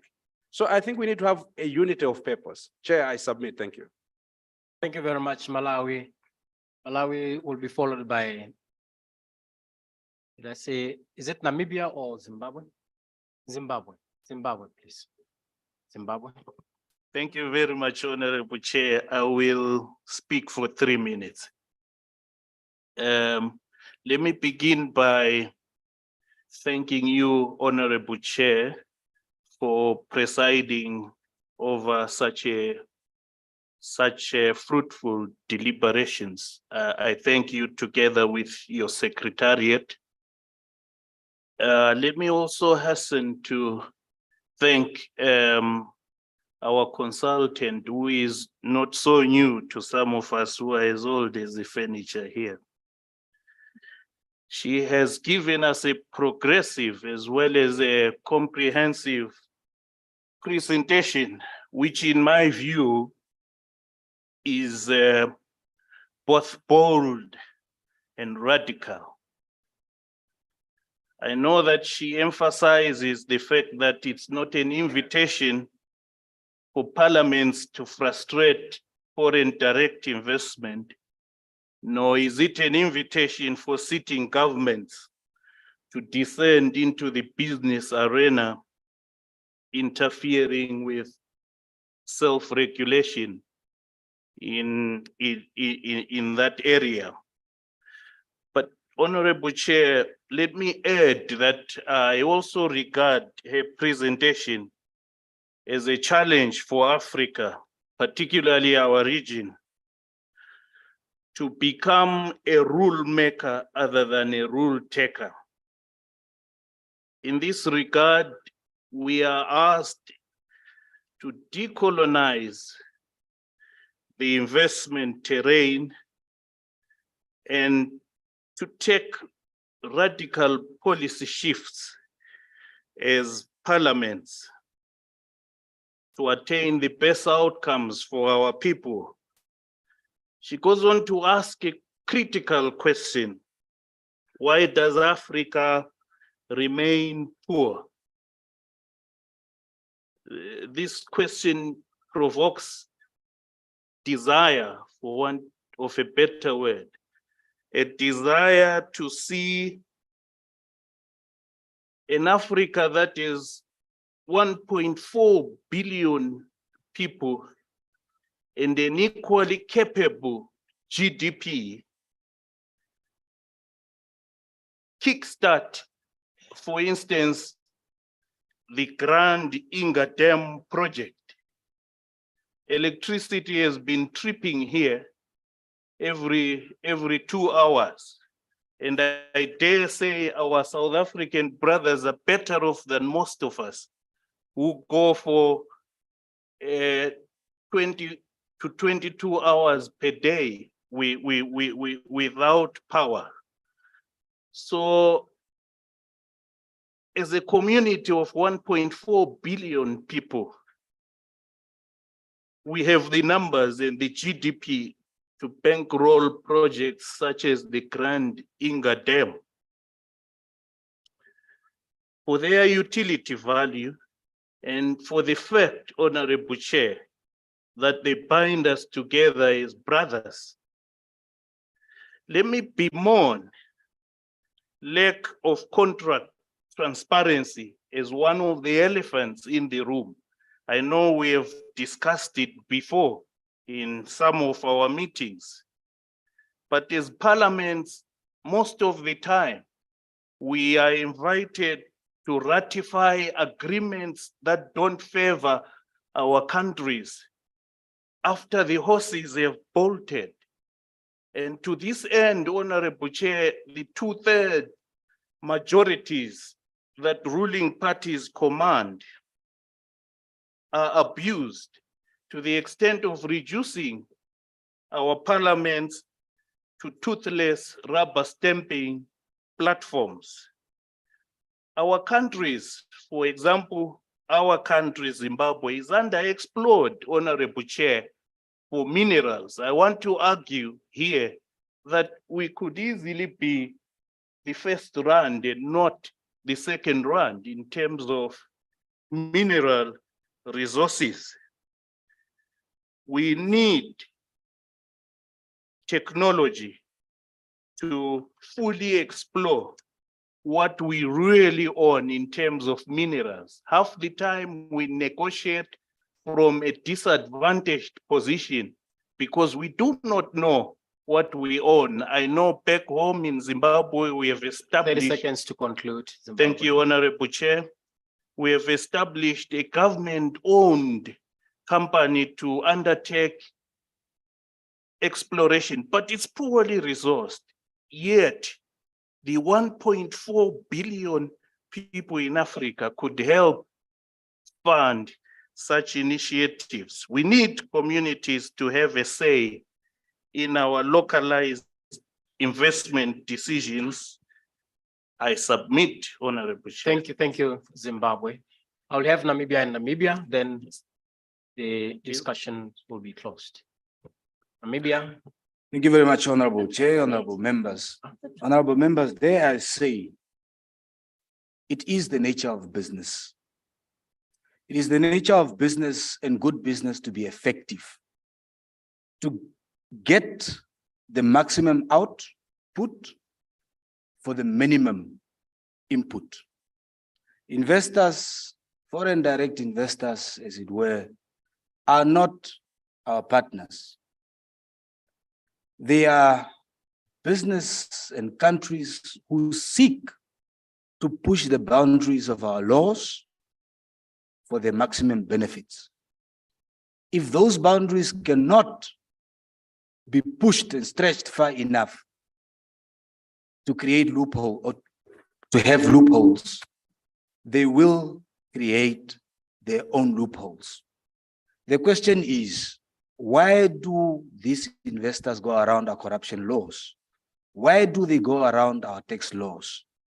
It is my considered view that our parliament's effectiveness, generally across the board, are indicted. Are the things that we say in this forum the same things that we say in our countries respectively?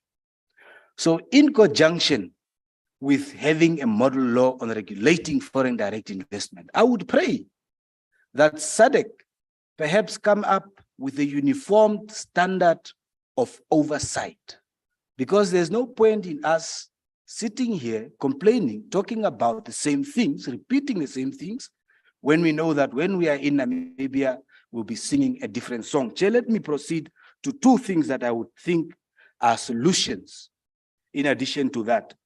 One, we have Standard Bank in Ghana, Old Mutual in Ghana as examples. All these multinational or continental companies coming from South Africa.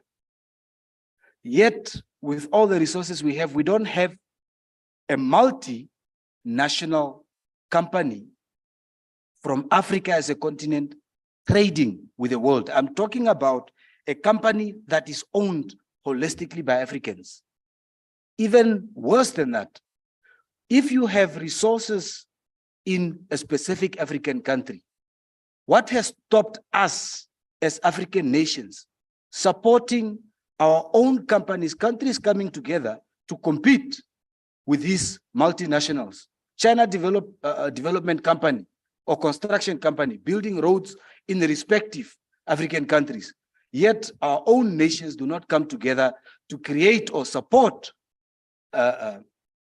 entrepreneurs from Africa to compete with these foreigners. Honorable members, before I go down or before I yield, one of the problems that we have is weak links amongst ourselves. Ordinarily, a dog would not bite the hand that feeds it. Sometimes us politicians are the weak link within our own countries. And the systems that we have in place are the weak links within our own country. And this is the last point, Chair. There was examples used about Malawian sugar. I add another example, Angolan oil. Namibia cannot buy cheap oil from Angola because a specific entity, i.e. SACU, that we have is precluding us from doing that. And the reason why it's precluding us from getting that sugar and from getting that oil is because certain industries in certain countries will collapse. And if those industries collapse, politicians will not enjoy the favor of the electorate as they would. So those weak links are things that we must address. And with weak parliaments, and for as long as SADC do not have those standard oversight rules, practicalities, or whatever you want to call them, we are not going to solve this problem. We will continue coming here, talking the same language and going to our respective countries and talk a completely different language. Thank you very much. Thank you very much, Namibia. Namibia.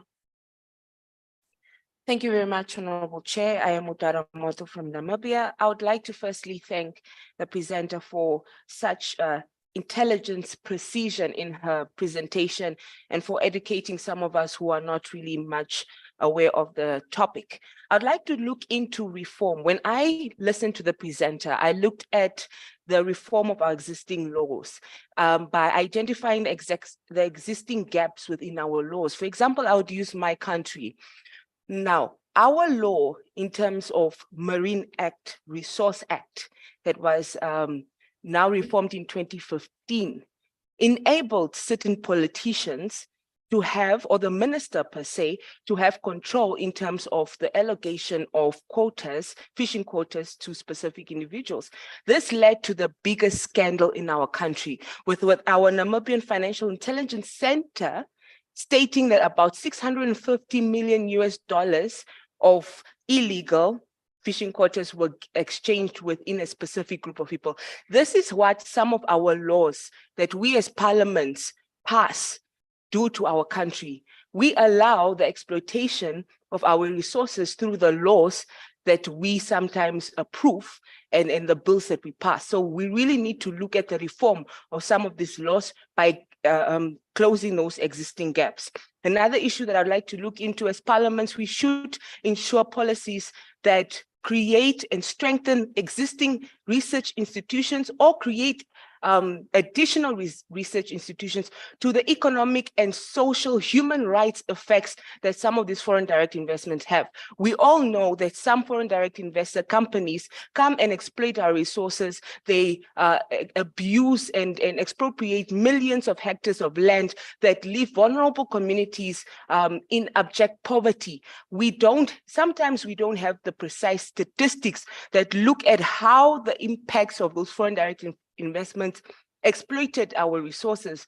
How many young people, for example, because remember, those foreign direct investments that have gone wrong affect us young people and affect the future generations to come. We have to sit with countries that are gone broke because of the debts that we have taken. So we really need to strengthen our research institutions to go into the regions and investigate how many issues. For example, in our parliament, we have a case of the lithium mining that currently exploits and does not give back land to the community and takes some of the land of the people. We don't have the numbers, but currently as our parliament, we are going into the regions to see what are the effects. So really as parliament, we need to look into that. My last issue would be that we need to look at how many institutions internationally or within the region that will hold some of these companies accountable.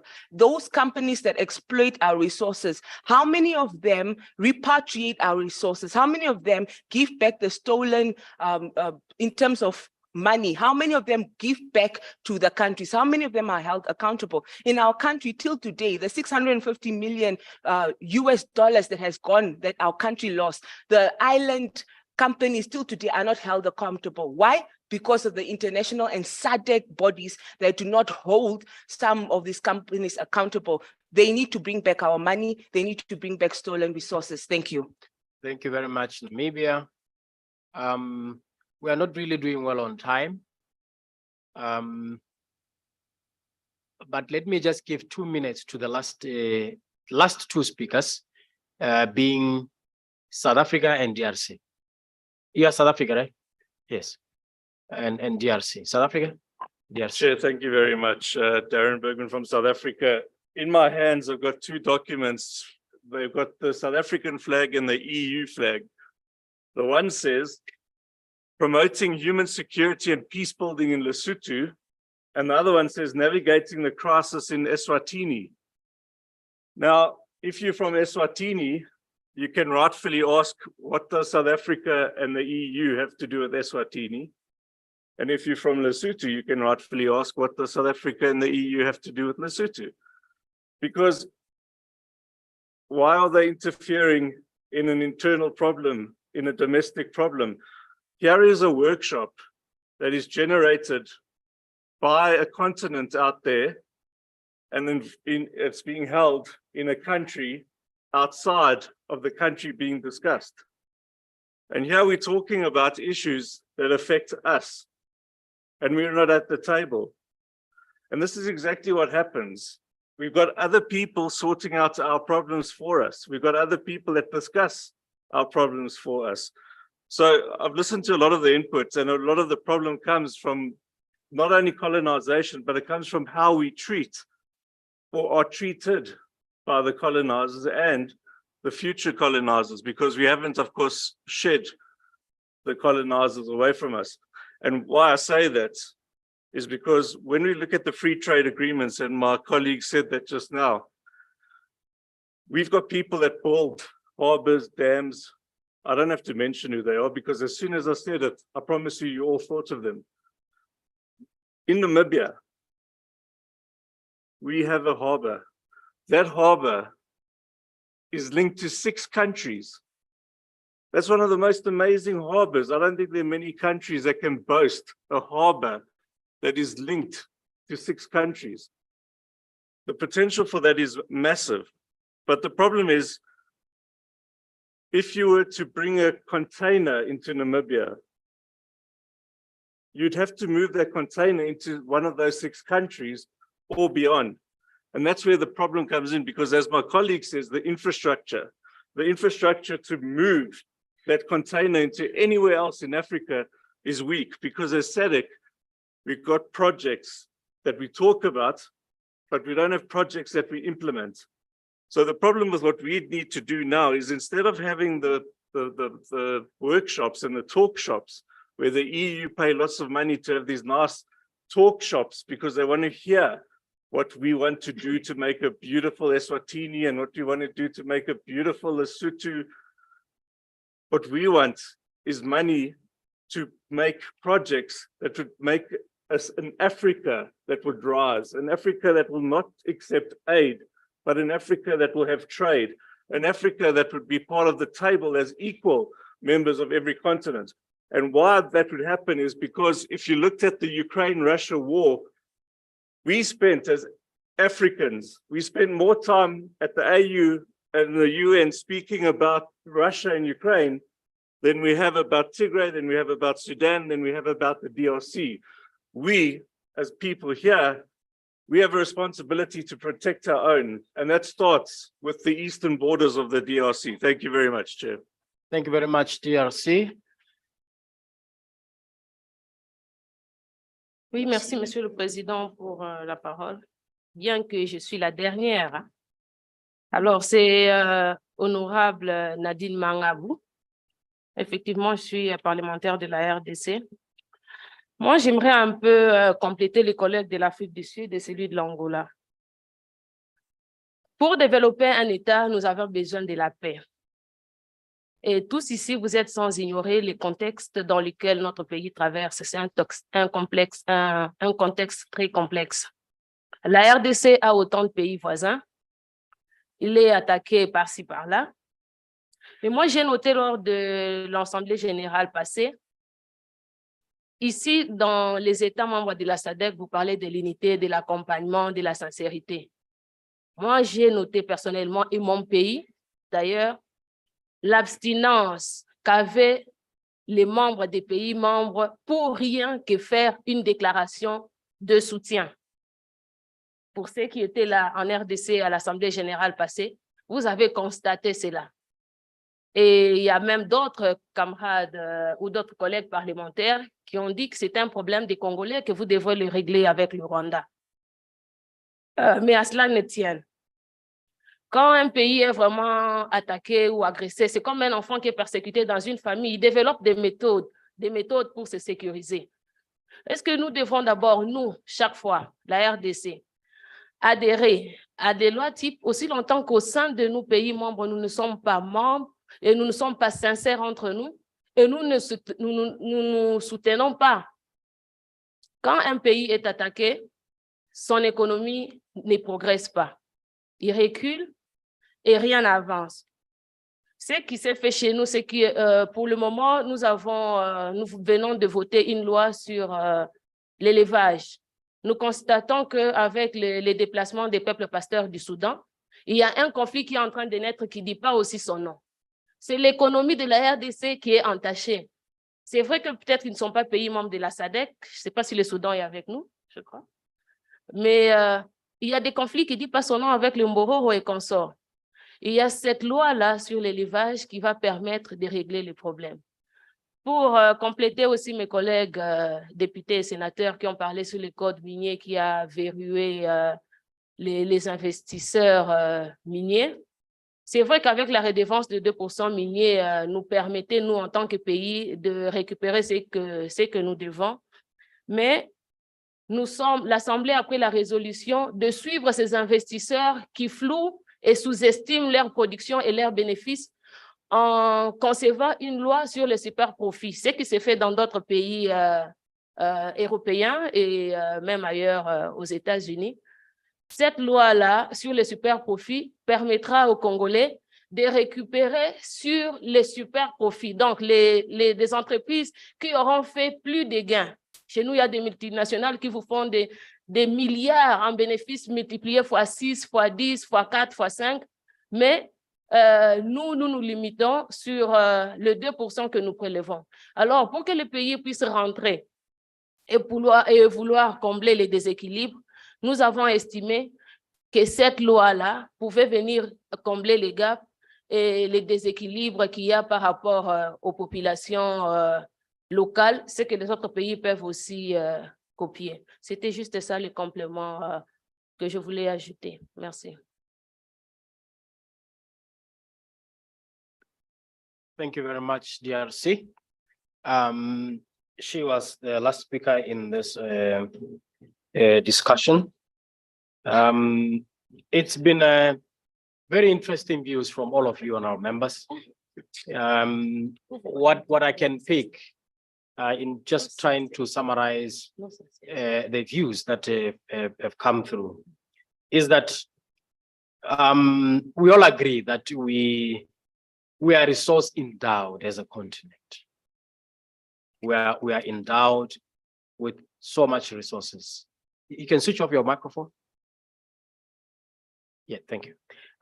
We are endowed with resources. We all agree. We also agree that it would seem it's important that in order to deal with this issue of safeguarding our strategic and sensitive assets, we need a model law. We need a model law to serve as a guide in terms of the kind of laws that can be enacted in our respective countries. Suggestions have been made that, yes, we can have model laws, but for as long as this forum remains a forum, we may not achieve much. We need this forum to transform into a national parliament.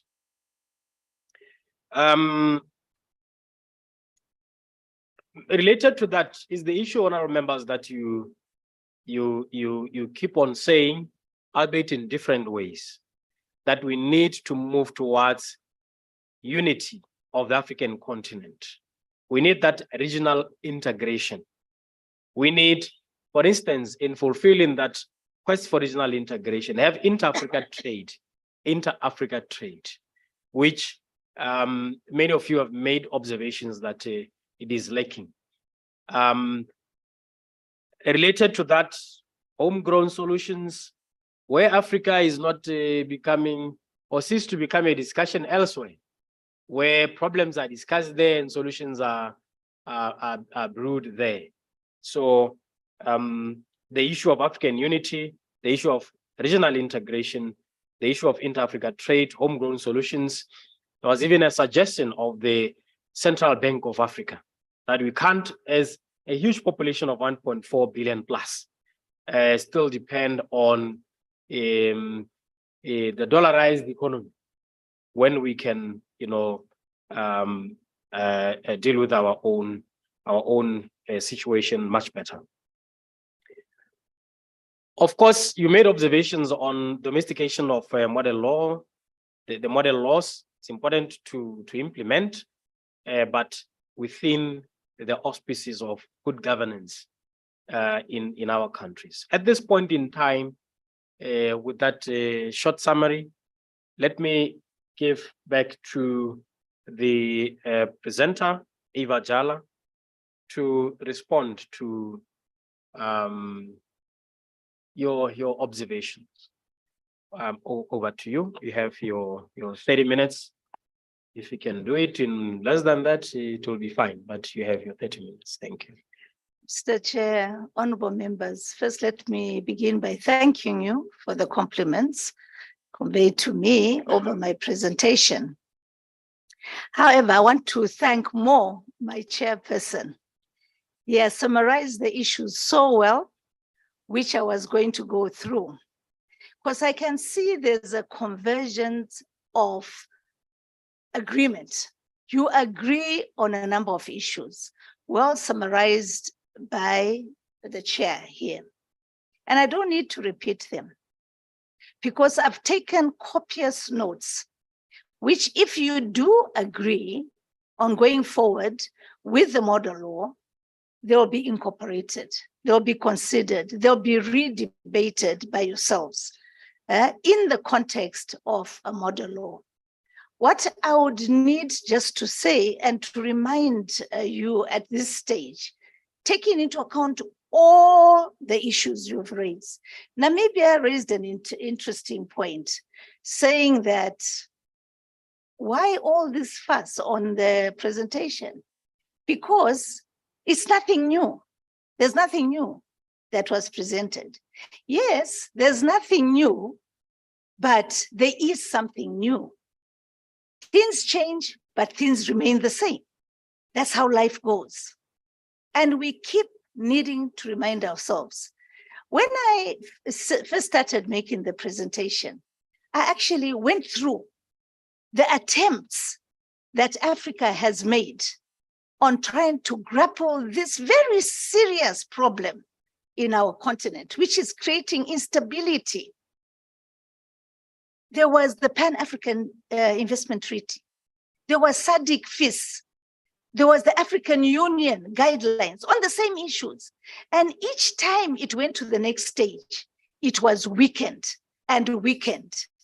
And I asked, why are we fearing? What is drawing us back? Why are we not looking and seeing the consequences of sitting back or not coming up with strong actions, laws, regulations, rules to ensure we protect our strategic assets and sensitive assets? To me, the most important part that came out of this discussion, which was so cohesive, it was so profound. You've said a lot of things, including the implementation aspect, is recognizing that if foreign entities gain undue control over our strategic and sensitive assets, they may have the power to manipulate or disrupt vital infrastructure, which all of you talked about, leading to economic and social threats and instability of our nation, which is actually happening in certain countries. It is happening, and we cannot hide from that. We cannot shy away from that. That instability of Africa is mainly in those resource-rich countries. Why is that? We keep talking about peace and stability. There must be a reason why. Further, failure to protect strategic and sensitive assets can expose those assets to hostile entities seeking to harm our country, our countries, our assets. So we should stop talking, doing the talking, and start doing, as someone actually said. A number of people actually said that. We tend to talk too much in Africa. Let's start the implementation. Balancing national security and economic growth is a delicate process. Yes, it's challenging. You've all said it. but it requires a well-considered approach and methodology. We are urging you as SADC PF. I know you haven't yet reached the parliamentary stage, but you are still very useful. You've proved it time and time again in your SADC PF model laws that you have influence, not only SADC region, but beyond the SADC region. To West Africa, I remember we even went and did presentations on the child marriages to West Africa, to the organization there. They were so excited. And that came from the model law done by SADC PF yourselves. So the influence of SADC PF, even as a forum, is still there. And I urge you to use that power to enlighten the region and the rest of Africa. As I said, this must be done in a well-coordinated approach and methodology. That's only when you succeed. And a model law actually achieves that. The laws and regulations enacted to protect strategic and sensitive assets must be effective, efficient, transparent, accountable, and comprehensive. They must be comprehensive. We cannot anyway just be road-shot and move on. No. We need now to sit down as Africans and say, this is what we want. We must have, as I think 3 or 4 people said, unity of purpose. Unity of purpose is so important. If we don't have similar laws, then what's happening in DRC, in Tanzania, where the investors just say, oh, Zimbabwe, stay with your strategic assets. We are off to Zambia because they'll just receive us. No, we don't want that to happen. We should all unite, as you have all said. So I can't disagree with all your questions because I think all of you are on point. As we say in Zambia, we say you are on point because you are right. And there's nothing for me to disagree for. So I thank you all, and I thank you for the interest and the enthusiasm you have to protect your nations. Thank you very much, Mr. Chair. Thank you very much. Can you give a big, big round of applause, please? Thank you very much, Eva. You could also tell that the forum has also given you an honorary doctorate. Various speakers refer to you as doctor. Yeah. At this point in time, I'll just give a few minutes to chairpersons of the following committees to just add to close, just in closing, to just give a word or two. I'll start with the chairperson of the Committee on Food, Agriculture and Natural Resources. Thank you very much, Chairperson. Just a quick one. I think the presenter has well summarized, and we're going to look forward to see the formulation of the model law.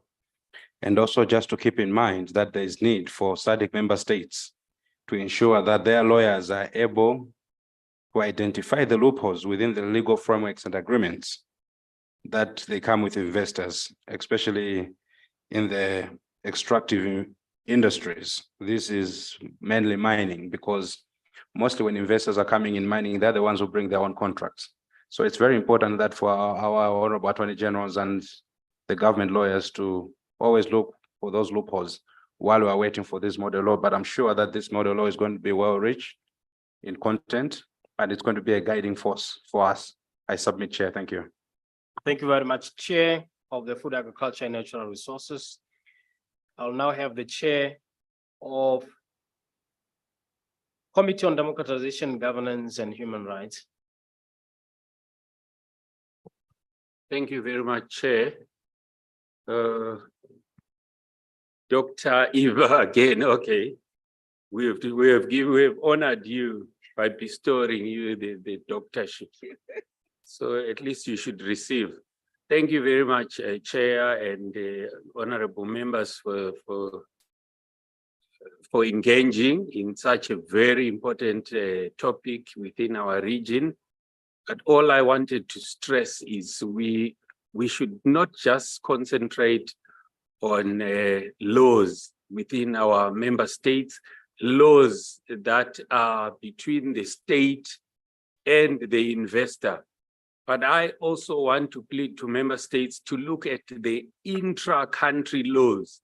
We as parliamentarians have to take our executives to task, because some of these agreements are made by the executive, and us as parliamentarians just sit back and we don't know what agreement has been done. We might actually be talking of mineral resources that we have when our countries have nothing. Some countries, you might realize that all your resources have been mortgaged already, because as parliament, you are not involved in these formulation of these agreements. So we have to be wary and do our oversight duties within our member countries vis-a-vis mineral resources. I thank you. Thank you very much, Chair. We'll now have the Honorable Chair of the Committee on Human and Social Development and Special Programs. Thank you, Mr. Chair. Thank you so much, and I really appreciated the presentations done by the consultant, and based on the recommendations and in fact all the issues that the countries were facing based on the discussions, I presumed we can, with the model law once being enacted, we can sort of domesticate it slowly, at least for us to ensure that our people are the one who's going to benefit out of this model law. And I'm sure even if it's not that feasible, but we as parliamentarians, we can push forward for the domestication of the model law. Thank you very much. Thank you very much, Chair. Thank you so very much. Let me extend my sincere gratitude to all of you. You have been a wonderful team to work with. I have chaired a much more difficult forum before, but I believe that where things didn't go as we expected, you will bear with us. Honorable members, we have come to the conclusion of our session, and the report will be prepared. We have our esteemed SADC PF Secretariat and other resource persons who have been compiling as you were intervening during the discussions, and the report will be prepared. It will be circulated so that we have your input, and then it will be presented at the 53rd Plenary Assembly, which will be held in Tanzania, I believe in July. Let me also, in the same vein, extend my gratitude again to Eva Jala for the wonderful presentation that she has made. Yes. Let me thank the SG and her team. It's been wonderful. I hope you will enjoy your lunch, but you'll wait for the Director of Ceremonies. But thank you very much for your cooperation. It's been wonderful. Thank you. Thank you very much. Thank you very much. Maybe I may request the House that let's give a joint round of applause to our able chair and our able resource person. Let's give a bit of energy. Honorable members, what I take home is the call that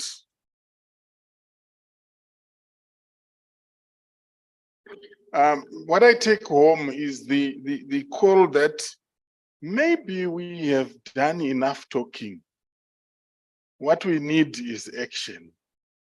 And listening to the members one could not have missed the emotion, the agitation, and it reminded me of a story in Chinua Achebe's book, The End Use of Savannah. In The End Use of Savannah, there is a story which I want to read to avoid the risk of misrepresenting. So it's a story where, in the open court, the leopard had been looking for the tortoise and had not found him for a long time. On this day, on a lone road, he suddenly chanced upon the tortoise. And so he said, at last I've caught you. Now get ready to die. The tortoise, of course, knew that the game was up. And so he said, okay, but can I ask you for a favor? And the leopard said, well, why not? Tortoise said, before you kill me, could you give me a few moments just to reflect on things? Leopard thought about it. He wasn't very bright. And he said, well, I don't see anything wrong with that. You can have a little time. And so tortoise, instead of standing still and thinking, began to do something very strange. He began to scratch the soil all around him and throw sand around in all directions. Leopard was mystified by this. He said, what are you doing? Why are you doing that? Tortoise said, I'm doing this because when I'm dead, I want anybody who passes by this place to stop and say, two people struggled here. A man met his match.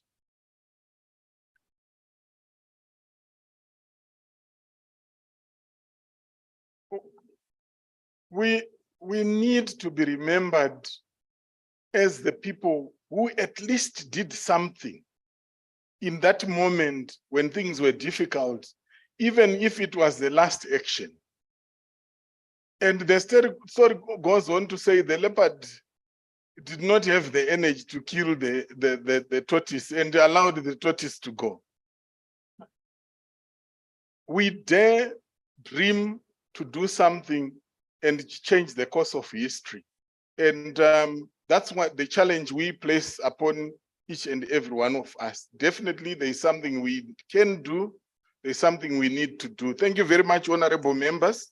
As we conclude, I wish to announce the venues for this afternoon's committee meetings. We have 4 standing committees that are meeting.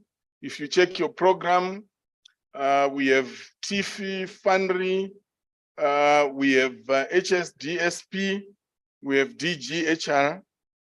So the Human and Social Development Special Programs Committee will meet in Ekululeni room, just around here in this building. Then we have FANR, Food, Agriculture and Natural Resources, meeting in Duduza. Then we have TIFI meeting in Tsakane, and we have DGHR meeting in Davidton.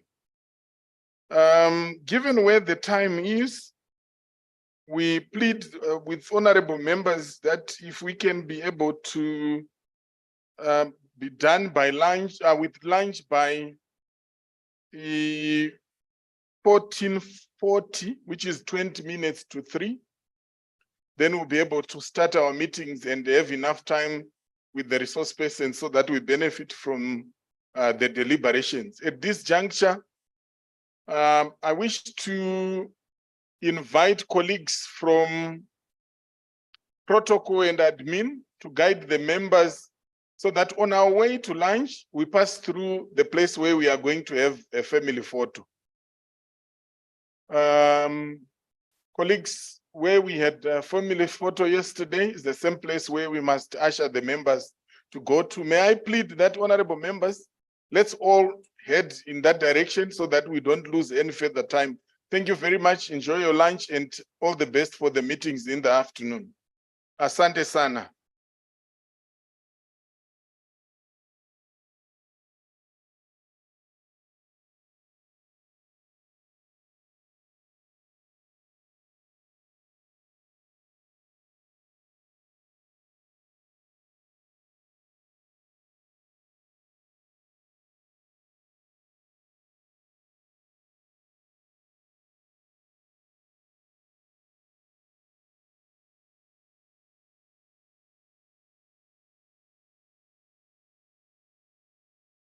Honorable members, may I plead that we find a bit of energy and move towards the place where we are going to have a group photograph so that we don't lose a lot of time.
Colleagues from Secretariat, can we try and usher honorable members who are already out?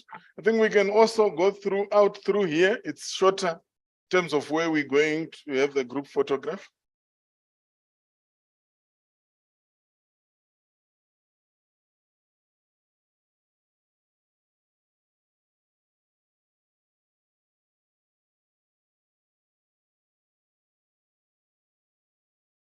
We all want you to be in the group photograph. Let's head there. Yeah, you can also use this one. We can exit through this door on my right. It's also a short way to get to that place for committees.